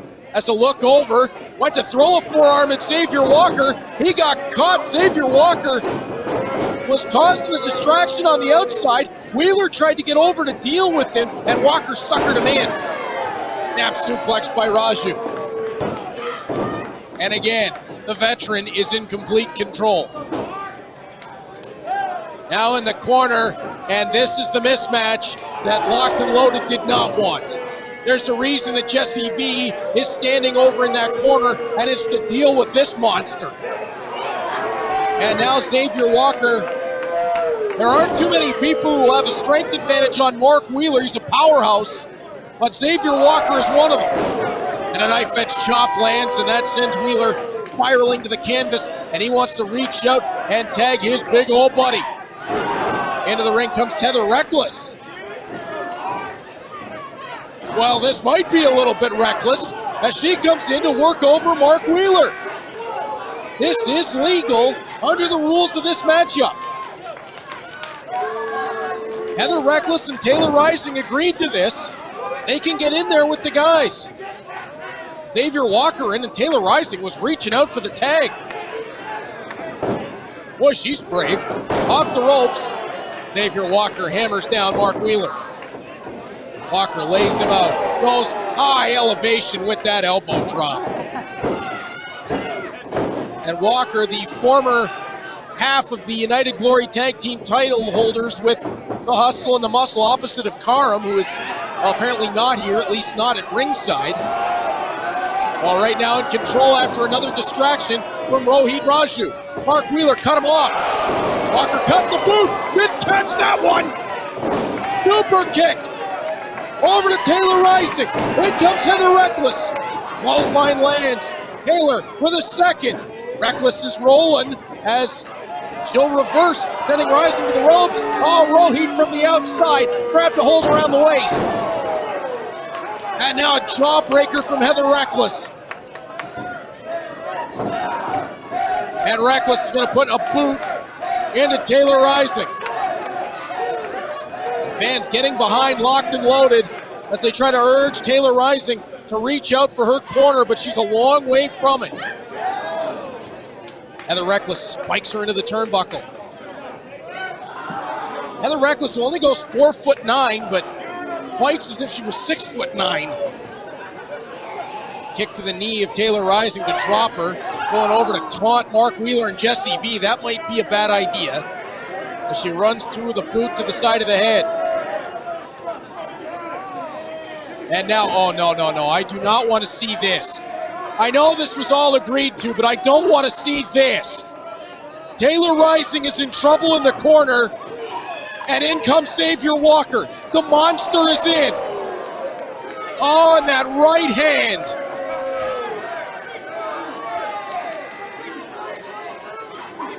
I know this was agreed to, but this is hard to watch. Xavier Walker hoisting up Taylor Rising and plants her in the middle of the ring. Oh no. Count of one, this could be over. Taylor kicked out. Tag in to Rohit Raju, as they are picking apart Taylor Rising right now. And Taylor trying to fight off Rohit. Left hands to the body. Taylor keeps on going, pistol-like, over and under. And then Rohit Raju spikes her down.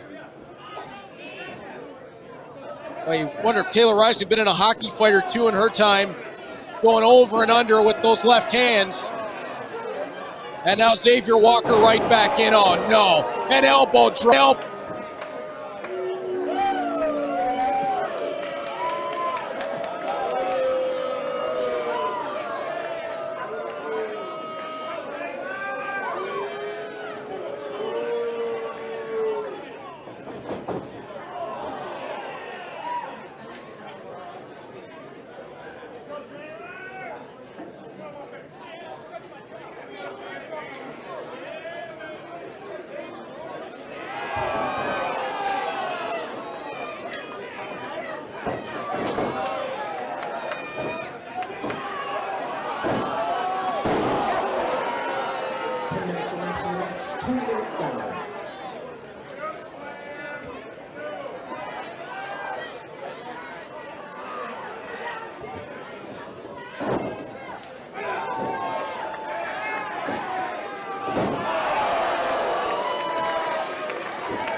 SCV into the corner. Heather Reckless out to the floor.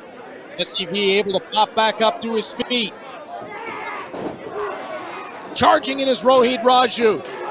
Looking for a second one with the boot. Raju across the ring. He'll fly in for the cannonball and lands it. Rohit.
Did not see, and just like that, the celebration is on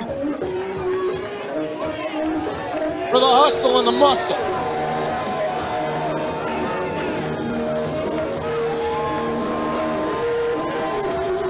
And Rohit Raju is putting the bad mouth on anybody he can find.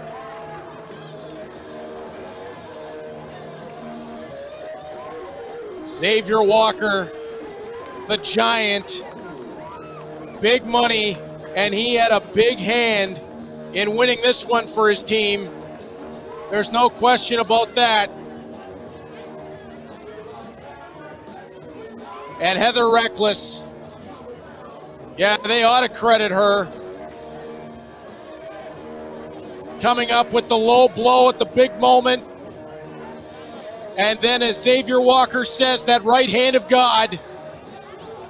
Oh boy.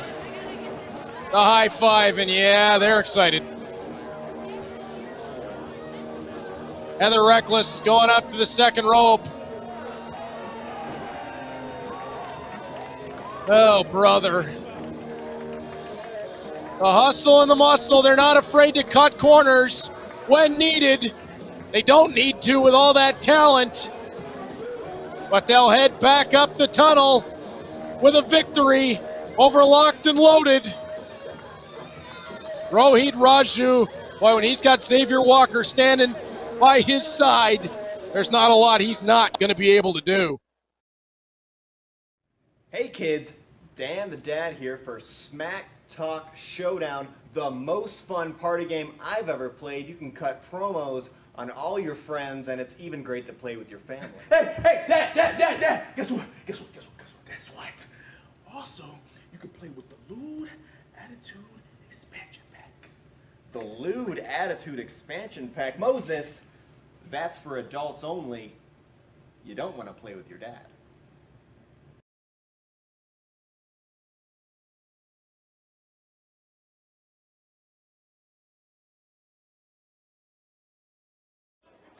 Ladies and gentlemen, the following contest is presented by the Know the Ropes podcast. New episodes every other Tuesday. Join host Cinco and more for the Know the Ropes podcast. The following match is a Tornado Team street fight where anything goes. All four competitors are legal. However, the fall must occur inside the ring.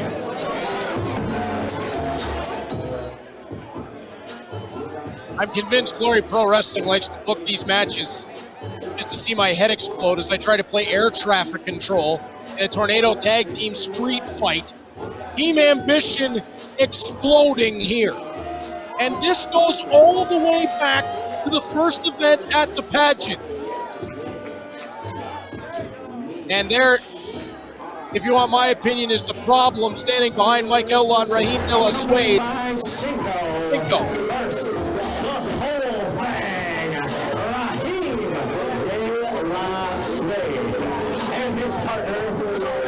General of the Bandana Brigade, real name, no gimmicks, Mike Outlaw.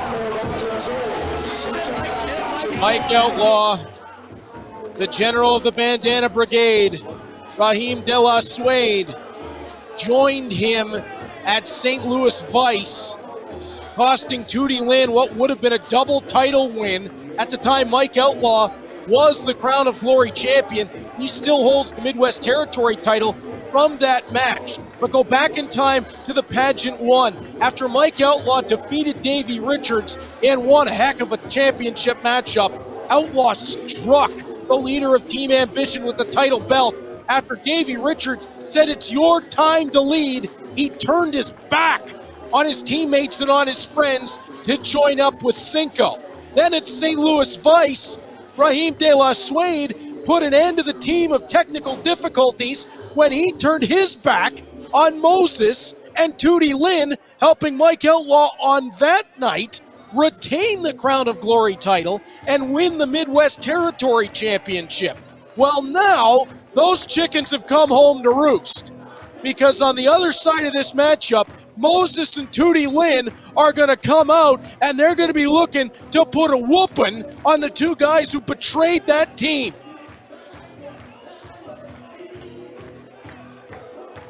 Moses the Deliverer and Raheem De La Suede were the 10th United Glory Tag Team Champions. They made 5 defenses of those titles and held them for 238 days. And all gone now.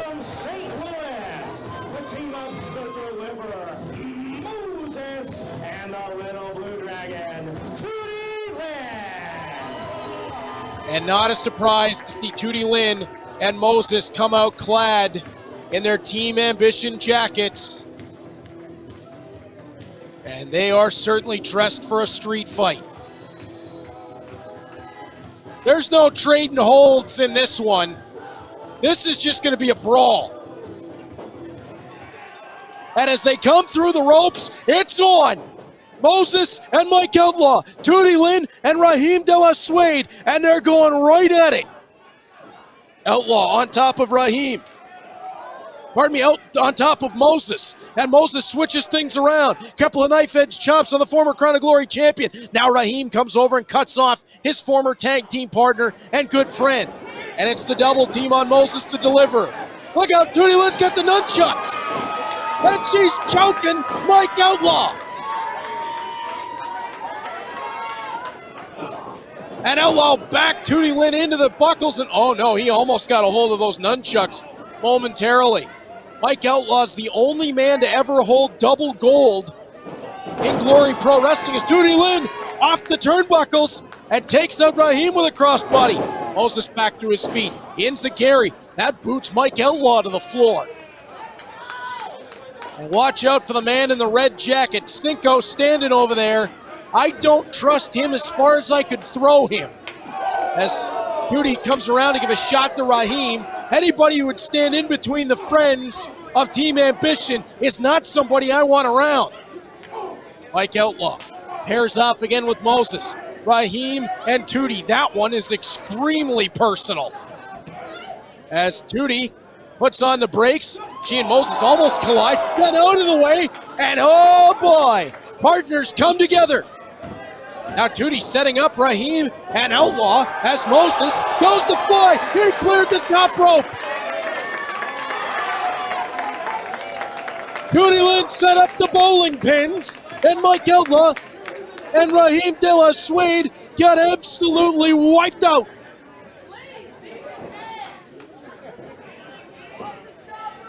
Tootie Lynn sending Raheem De La Suede back into the ring. This one's so personal. Tootie Lynn was cost her opportunity at being a Crown of Glory champion, at being the first and only double champion in Glory Pro Wrestling history, because the man she's kicking the bejesus out of right now. Knife edge chops from Moses to deliver. And now Raheem goes to the eyes. Not afraid to take a shortcut is Raheem De La Suede. Oh, what a kick from Tootie. Down goes Raheem De La Suede. Tootie Lynn to the outside. She'll look to climb. Moses with Raheem on his shoulders. What is this? Tootie sends him down. Seated senton. Hook of the legs. This could be all. And Raheem De La Suede gets out of it. Well, one thing we know from watching the team that was known as Technical Difficulties, Raheem De La Suede can take a licking and keep on ticking, and that's exactly what he's done right here. But smart move for Tootie Lynn and Moses. Wait, where are they going? They just went back up the tunnel. They've left the advantage of having Raheem De La Suede down in the ring, and they've walked up the tunnel. And oh boy, that's what they were looking for. They went to plunder it, as the late great Dusty Rhodes would say. And Moses is setting that table up in the aisleway. What in the world do they have in mind out in the aisleway? That is way back from the ring. Oh, Mike Outlaw went plundering himself and came up with a steel chair. Less setup, more immediate violence. And the former Crown of Glory champion is stacking that chair into the turnbuckles. I do not like where this is going. Tootie Lynn back in possession of the nunchucks. She might need them, as Mike Outlaw grabs her by the hair. And whoa! Mike Outlaw just got out of the way of those. Tootie Lynn missing with 3 or 4 swings. Oh, Raheem didn't get out of the way. Ow! Oh, he's going to be feeling that for weeks. You can hear him squealing down on the ring canvas. Oh, Mike Outlaw grabbed Tootie Lynn in a sleeper and just spun her round and round. And oh boy, right into the steel chair. And that could be the end of Tootie Lynn in this matchup. We know her heart, we know her determination, her will, her fire, but that was unprotected steel to skull. And now what is Mike Outlaw looking under the ring for? What else do you need? There's a chair in the ring. He needs another chair. He's not done. I don't like where this is headed. Is he grabbing a third chair? What kind of monument of destruction does Mike Outlaw have in mind? That's 3 in the ring. Both Moses down and Tootie Lynn down. And Moses taking some time to recuperate slightly, throwing the right forearm. Mike Outlaw comes back with one of his own. Moses with the knife edge chop. Forearm from Outlaw. Forearm from Moses. Back and forth they go. Moses tried for the kick. Outlaw caught it. Outlaw slides in with that knee.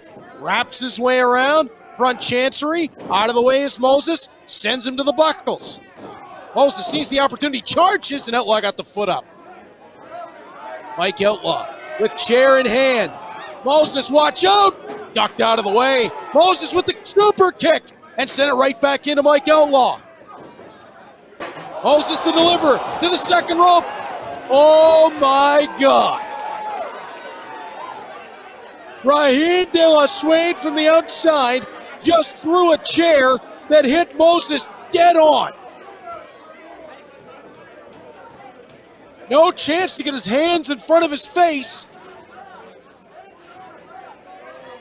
Moses was met with that. And now oh, please tell me that's not what I think it is. Raheem De La Suede has a ladder. What do we need a ladder for? Oh, no. What in the world do we need a ladder in this matchup for? I said this got personal in a hurry. It's about to get a whole lot worse.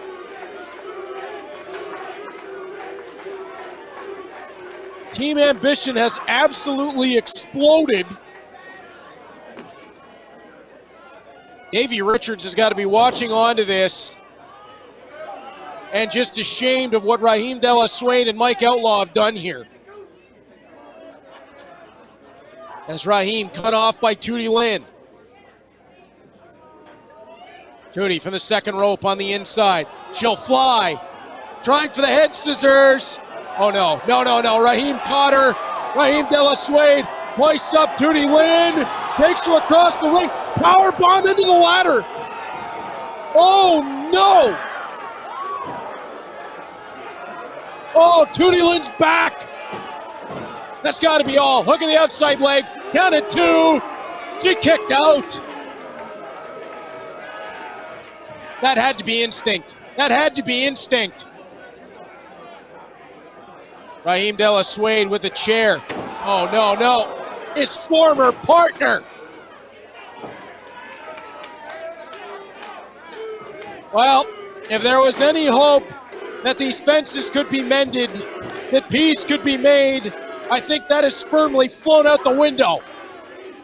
Knee to the midsection of Tootie Lynn from Raheem De La Suede. And De La Suede has Tootie Lynn. He's got her up like a lawn dart. What has Raheem got in mind here? Slams her down in the center of the ring. And now having a long look at the ladder. He's already used it to great effect on Tootie Lynn as he puts a boot to her and a boot for his former partner. Those two guys were thick as thieves. And Raheem, like a thief in the night, took it all away. All at the direction of that Stinko that stands around ringside smiling as he sees Raheem De La Suede stomp Tootie Lynn into a ladder. Raheem headed out and he's going upstairs. If he hits this is all over. And it might be all over for a long time for Tootie Lynn. Oh, thank goodness. Moses finds it from way down deep to get up and hammer Raheem De La Suede up on that top turnbuckle. And now, what has Moses got in mind? He looked back towards the aisleway where that table is posted. He couldn't possibly get there. Now Raheem biting. He's biting Moses. and forces him down off the side of the ring. Raheem all by himself up top.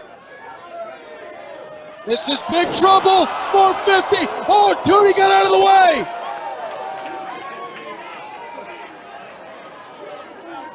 Oh, Raheem could have broken ribs. And he is not moving.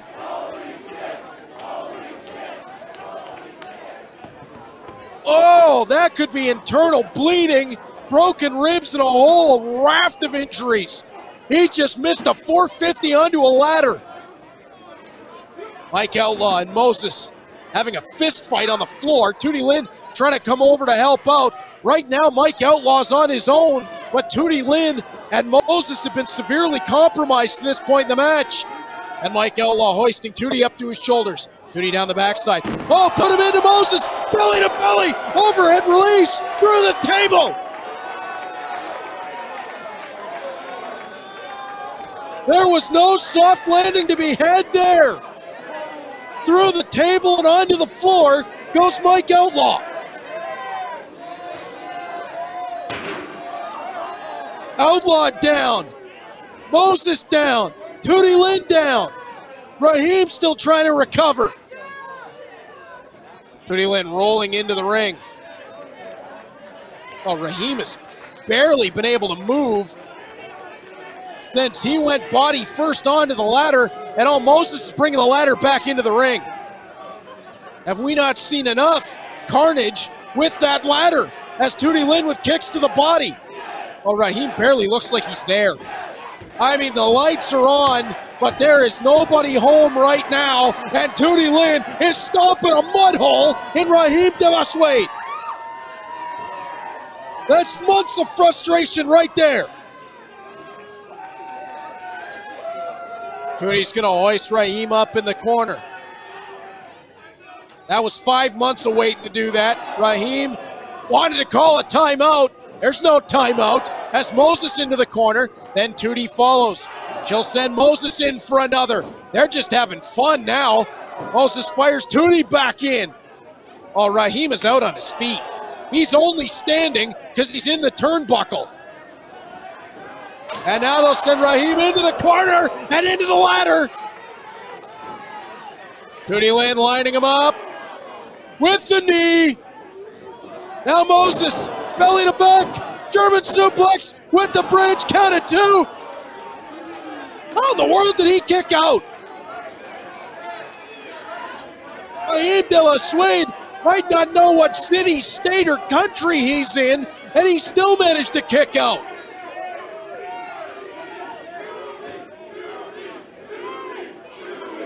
I believe the referee just asked Raheem De La Suede what his name is, and he said Sunday. So that tells you right there where we're at.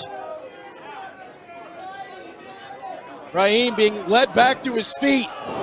And where is he finding this kind of energy is Mike Outlaw starting to stir on the floor. It's amazing Raheem has anything left. Pulling himself up in the turnbuckles. His back, his ribs, everything has got to be burning at this point. And this isn't going to help. Moses caught him on the way, and Moses is going to turn that Boston Crab. Can he get him all the way through? If he sits down on it, this is going to be big trouble for Raheem. Oh, he's down on it. And an armbar. Beauty little roll through. Oh! That's obnoxious! Mike Outlaw just attacked an official! That's going to be a monstrous fine! Mike Outlaw just waffled an official with a chair! That's despicable!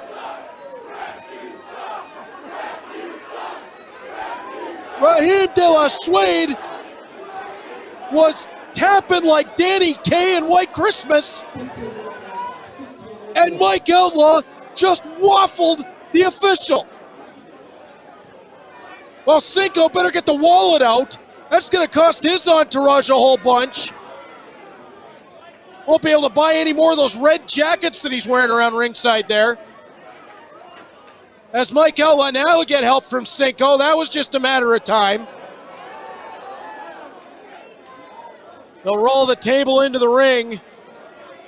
Raheem De La Suede is crumpled. And Mike Outlaw's going to set up the table. Oh, there's going to be a phone call with Glory Pro Management coming to Mike Outlaw. But right now, in this street fight, I know it's anything goes, but you still cannot assault an official. And he's going to headbutt Moses down onto the table. Outlaw just absolutely snapped.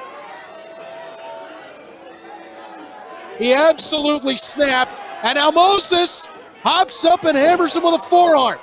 Boot to the side of the head. Moses climbing onto that second rope, and Tootie Lynn's going to join him. And now it's suddenly Mike Outlaw that's in a very precarious spot. Tootie Lynn and Moses are both there, and Raheem De La Suede dumps Moses to the outside. Raheem had just enough left to get over for that. And Moses landed hard. He might have blown out the knee. And Mike Outlaw, vertical suplex, goes inside out with Tootie Lynn, and they both go crashing through the table.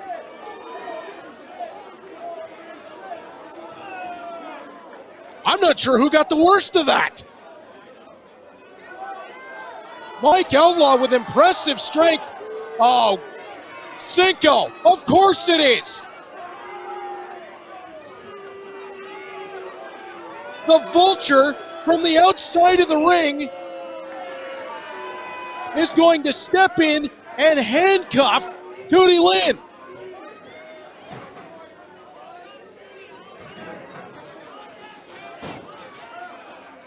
Oh, this is ridiculous. Tootie Lynn stirring, but she has been handcuffed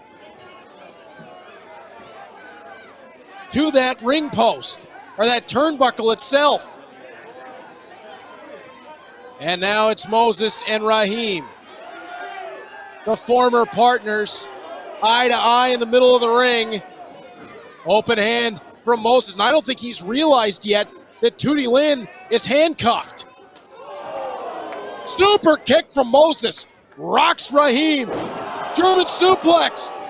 Raheem went all the way over. He landed face first. Mike Outlaw charges, and Moses gets him too. Moses the Deliverer is on a roll. Mike Outlaw, Northern Lights suplex over the top from Moses. And Moses is going to turn him. He's going to turn him into that Boston Crab. He had Raheem happen earlier. Can he get Mike Outlaw to do the same? Outlaw reaching out. He's going to have no choice. Here's Raheem De La Suede taking a Northern Lights suplex. Moses was trying to, and Moses takes a low blow from Mike Outlaw. We know he is not above taking the shortcut, and he showed it again right there. And now Moses is all by himself. He's all by himself as Mike Outlaw has the chair. It's a rising knee and a chair from Outlaw. They'll roll Moses over. Why is the official counting this?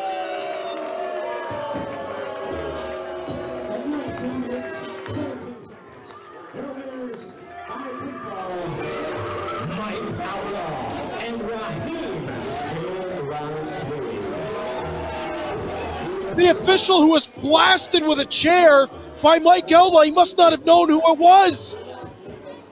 He counts the pin for Mike Outlaw and Raheem. And because of Tootie Lynn being handcuffed to that ring turnbuckle, there is no help for Moses. And there's nowhere for Tootie Lynn to go.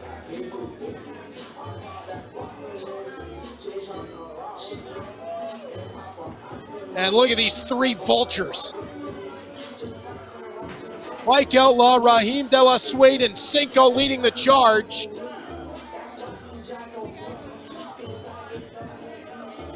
They'll leave Moses to deliver in a heap in the center of the ring. and now throw the key to the handcuffs to Tootie Lane. What a despicable display by that trio. There's going to be payback. There's going to be more to this still to come. These three are going to have their day where it all comes back to them. But by hook or crook tonight, they come out with a victory. And they just had a drink thrown at them in the aisleway. And now the fans might want to be careful here.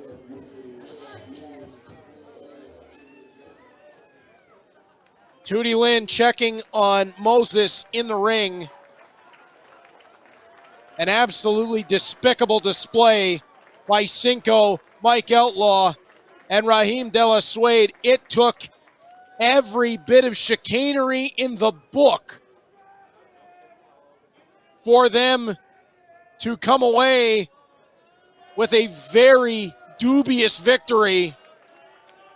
There's going to be more to come from this before long. There will come a time for Tootie Lynn and Moses to have revenge on those three. We've got one more to go still tonight. Crown of Glory title on the way. Cody Lane will challenge Camaro Jackson.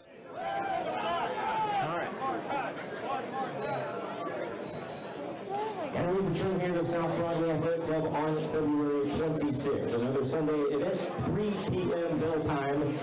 Glory Pro Wrestling would like to thank our great partners this afternoon here in St. Louis.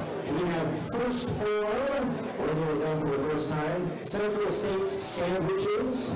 We have DB's Sports Bar, home of the after party. And of course, Dirt Cheap. And we saw the chicken here tonight. That was a good time. Now, ladies and gentlemen, let's get down to business because this is your main event. Championship.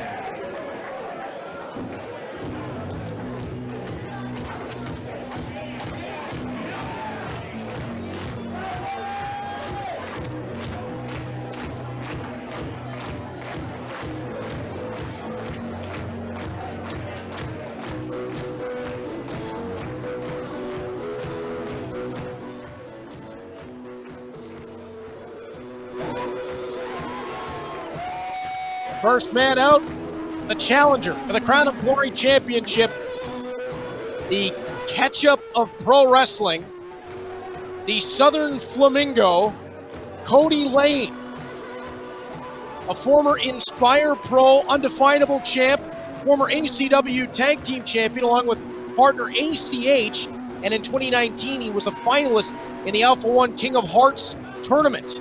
He earned this title shot with a victory over Dan the Dad in their last man standing match at the Relentless, and the 8-year pro who's had extensive tours of Europe through UK, Denmark, and Italy will look to strike gold for the first time in Glory Pro Wrestling.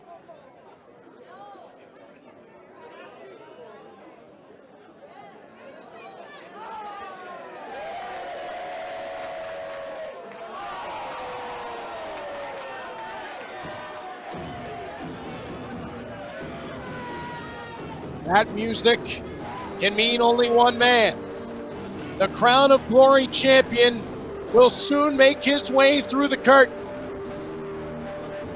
A 6-year pro out of Team Ambition in St. Louis, Missouri. He is the 9th Crown of Glory champion.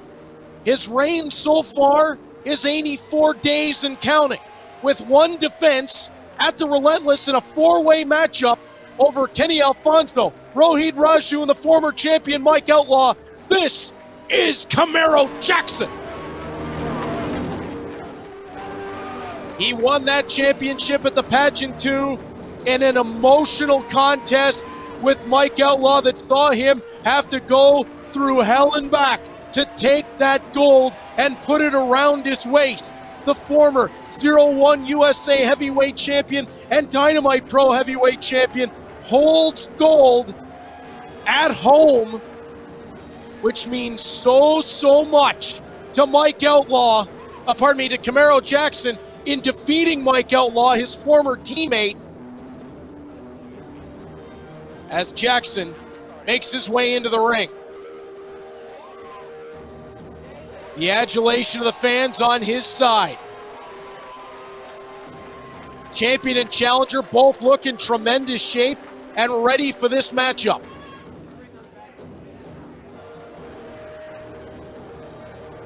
Camaro Jackson saw early on in the show his regular tag team partner, Kenny Alfonso, pick up a victory in singles competition. Can he make it 2 for 2 tonight for Alpha Omega? We will soon find out as the belt goes to referee Adam Kennedy. Ladies and gentlemen, it's time for what you came to see.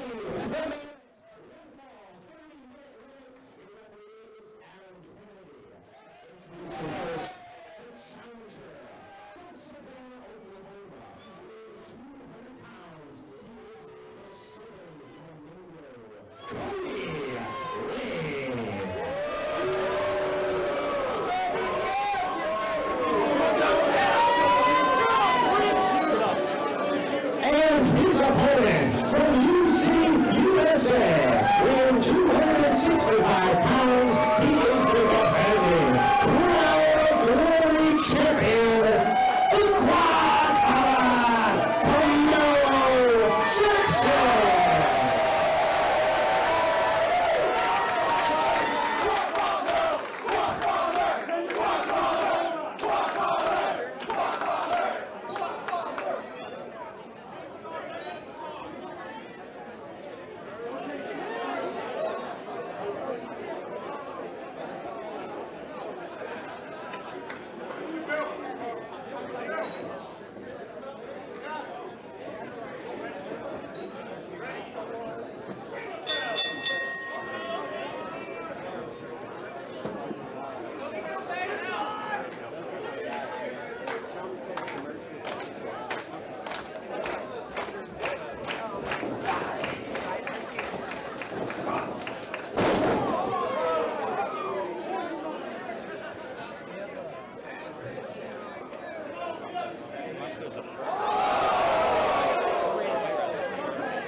Is his shot. Cody Lane has got to find a way to make this title from Camaro Jackson if he wants it, and right now he stands in control with the Quadfather down in the corner.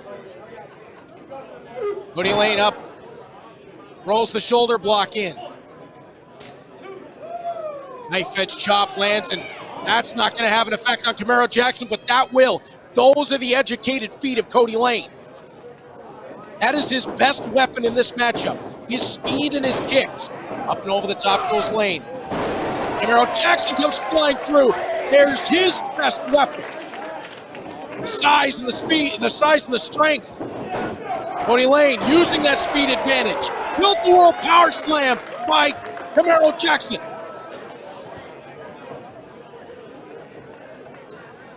Cody Lane has to crawl his way up in the corner. Jackson over to meet him. Shoulder block. Make it a second. As Jackson firing in on the rib cage of Cody Lane. Now just picks him up like he was nothing. Sending him to the far corner. Jackson again, using that shoulder to dig in. And using all of his weight to batter Cody Lane. This is a smart game plan for the champion. As Cody Lane tries to work his way down, Camaro Jackson stays standing. No, no, no, he's gonna hoist the challenger. Back to his feet goes Cody Lane. Oh my goodness. The chest of Cody Lane is gonna be beat red after that one. Camaro Jackson might have stopped his heart. Oh, and now Cody Lane up and over the top rope. Oh, it's going to be painful to draw in a breath.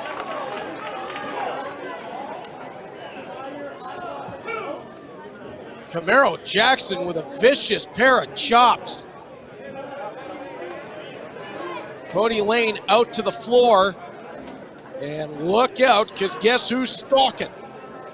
Oh, look at the chest of Cody Lane. Oh, look at the welts. Oh, no. No. Over the ring guardrail. Oh, I don't think Camaro got everything he wanted on that one, but Cody Lane still felt it. And Cody Lane back up to his feet. Oh, that one he did. Don't challenge the Quadfather. That is not the man you want to chop you. Oh, back into the ring post goes Camaro Jackson. Cody Lane showing serious intestinal fortitude to hop right back up after a series of chops that could have caved in a normal man's chest. Camaro Jackson trying to work away from Cody Lane. Swings that arm down across the rope in the ring apron. Now he's going to use the ring post, pulling Camaro Jackson into it. And suddenly the champion in trouble, and the challenger with a bit of a bee in his bonnet after taking a beating on the outside, hops back in and puts a boot to the midsection. And I'm a little bit surprised by the game plan of Cody Lane slowing things down. I would have thought coming into this matchup, although he does have the slight experience edge, that to be in control, Cody Lane would want to operate this match in between the speeds of sound and light. As he works over the arm of Camaro Jackson, wrenching it over the top rope and then pulling that elbow, and that will affect the wrist, the elbow, the shoulder. Camaro Jackson. Oh, a knife edge chop again, and Cody Lane, yeah, he's got to do whatever he can just to get him to stop doing that. And that time he'll wrench Camaro Jackson down to the mat. Cody Lane stomping on Camaro Jackson. As the Quadfather tries to pull his way up in the corner. Champion in a little bit of trouble here. We've seen him survive trouble before. Retaining at the Relentless in a four-way elimination contest where he could have lost the title being the first man out and yet survived right till the end, even with the target on his back. In fact, eliminated each of the last two. Forearm by Cody Lane. Camaro Jackson hits the brakes. And again hits the brakes.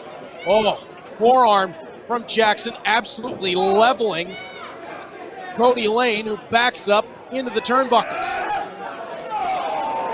And Jackson just clubs him. That big old forearm right across the chest. Gotta watch out for Jackson's lariat. Cody Lane knew it and snapped him over. Frankensteiner from Cody Lane. Camaro Jackson out onto the ring apron. This is a completely different challenge than what Camaro Jackson had to go through to win the title against Mike Outlaw, and of course much different than that first defense. As Cody Lane using the kicks to batter Jackson back on the ring apron, then goes down to the knee, and that shot him down face first to the ring apron. Lane looking to follow up. Oh, the elevation on that back senton, and he landed on his feet. The athleticism of Cody Lane. It is just outstanding. Camaro Jackson. Down on the floor, Cody Lane whips him right back in. Lane over for the cover. He'll hook the outside leg, count at 2, and that's all he's gonna get. Jackson takes a shot to the head. Cody Lane bars the arm. Lane over top of Jackson. And now he's gonna wrench away at that shoulder. And Cody Lane, smart here. Using the submission hold to give himself a breather while forcing the champion through pain. Camaro Jackson smartly trying to roll onto his back, although that would put his shoulders down. It would take the tension off of the barred arm. Cody Lane keeping control of that right arm. That's the arm Jackson throws the lariat with. And again, Cody Lane, you can hear Camaro Jackson, the champion, screaming in pain. And Lane working it all the way down, and look at how that arm is wrenched. That is in a manner other than which nature intended. The shoulder is rolled and going back the wrong direction, and the elbow is being bent backwards. And Camaro Jackson will get to the ropes and break the hold, and he needed to. And Cody Lane's gonna get one more boot in for good measure. 10 minutes down. Cody Lane in complete control right now. And right back to the arm. Forearm over the top. Downstairs with the right hand. Over the top another. Cody Lane saying that the champion is weak. Uh-oh. That wasn't smart. Left forearm by Camaro Jackson. Now a right, and that is where Cody Lane's plan just worked. Oh, knife edge chop though, as Camaro Jackson goes to the left. Catches the foot, and the pump kick from Cody Lane lands. Off the ropes, Lane. Jackson hit the corner, pounced! He damn near shot him through the ring ropes.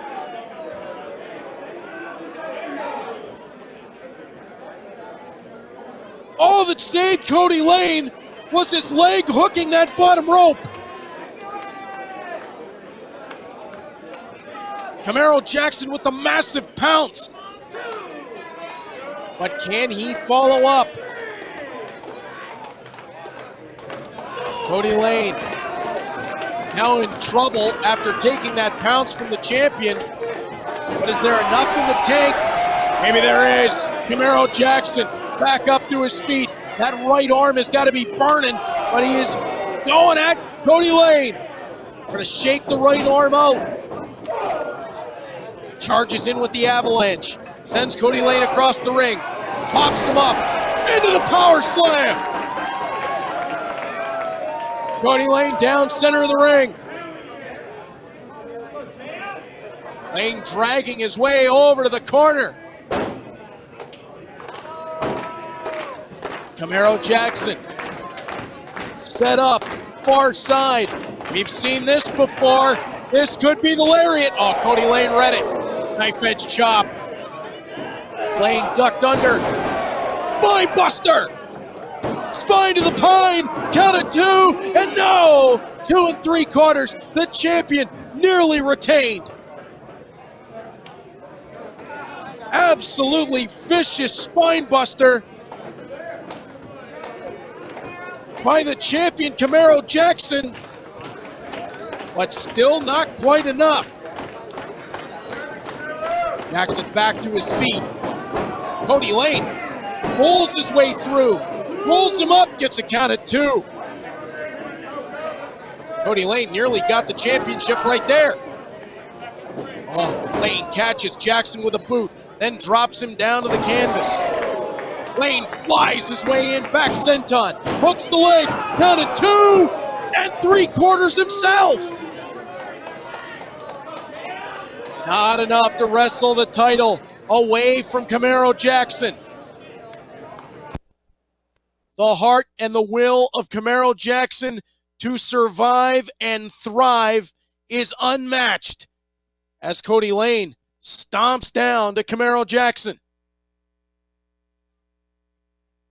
Lane rolling Jackson back up, looking for the underhook. This could be wrong Lane. Oh no, tried to pick him up for the C4 spike. And instead, Camaro Jackson shovels him back to the corner. We've seen Cody Lane start using that, what you call it, the C4 spike of the J Driller. Up to the shoulders. Cody Lane dropping Camaro Jackson center of the ring. Off the ropes, he tried that springboard moonsault, no water in the pool. Lariat, lariat, lariat by Camaro Jackson. Does he have enough to get a cover? Cody Lane rolling out of the ring and he'll get to the floor. Oh, he took his head off. He took his head off, but it's not going to be quite enough. Count up to 3 as Cody Lane out of it on the floor.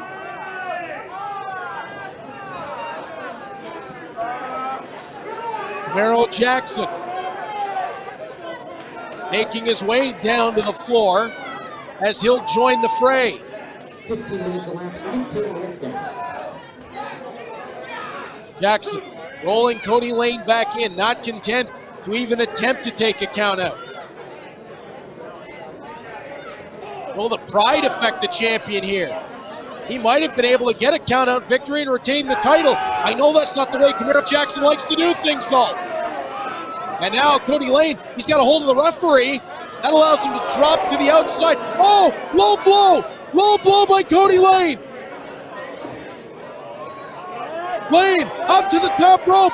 Adam Kennedy never saw it. Swanton to the back. Cody Lane, double underhook. He's gonna C4 spike him. No, Camaro Jackson dead weight. Lane tries a second time. C4 spike. Hook of the outside leg. Count of 2. Jackson kicked out. The low blow. The swanton to the back. The C4 spike, and it's not enough.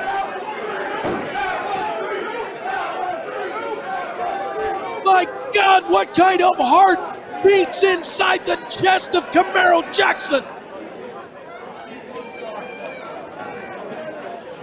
The champion with almost superhuman resilience.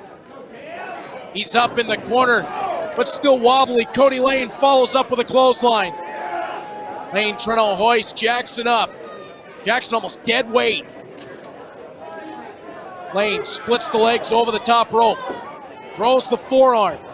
He'll look to ascend. Cody Lane is putting on the performance of his career here. Granted, aided by a low blow. Oh no, not from the top. A C4 spike from the top rope? You'd have to be kidding. Cody Lane gets tossed off. Boot by Camaro Jackson. Cody Lane down and reeling. Charged in. Uranagi. He got planted with the Uranagi.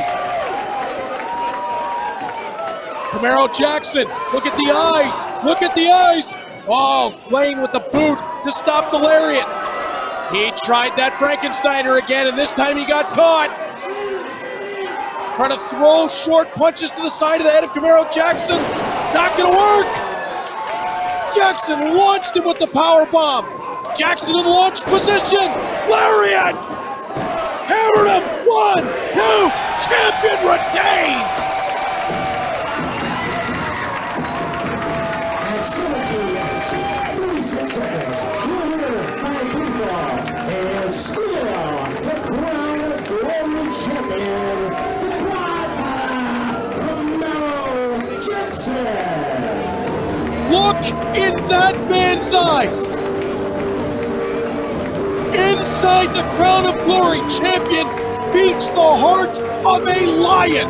And Camaro Jackson again took on the very best of his challenger, Cody Lane. He took it all and still walks away the Crown of Glory champion.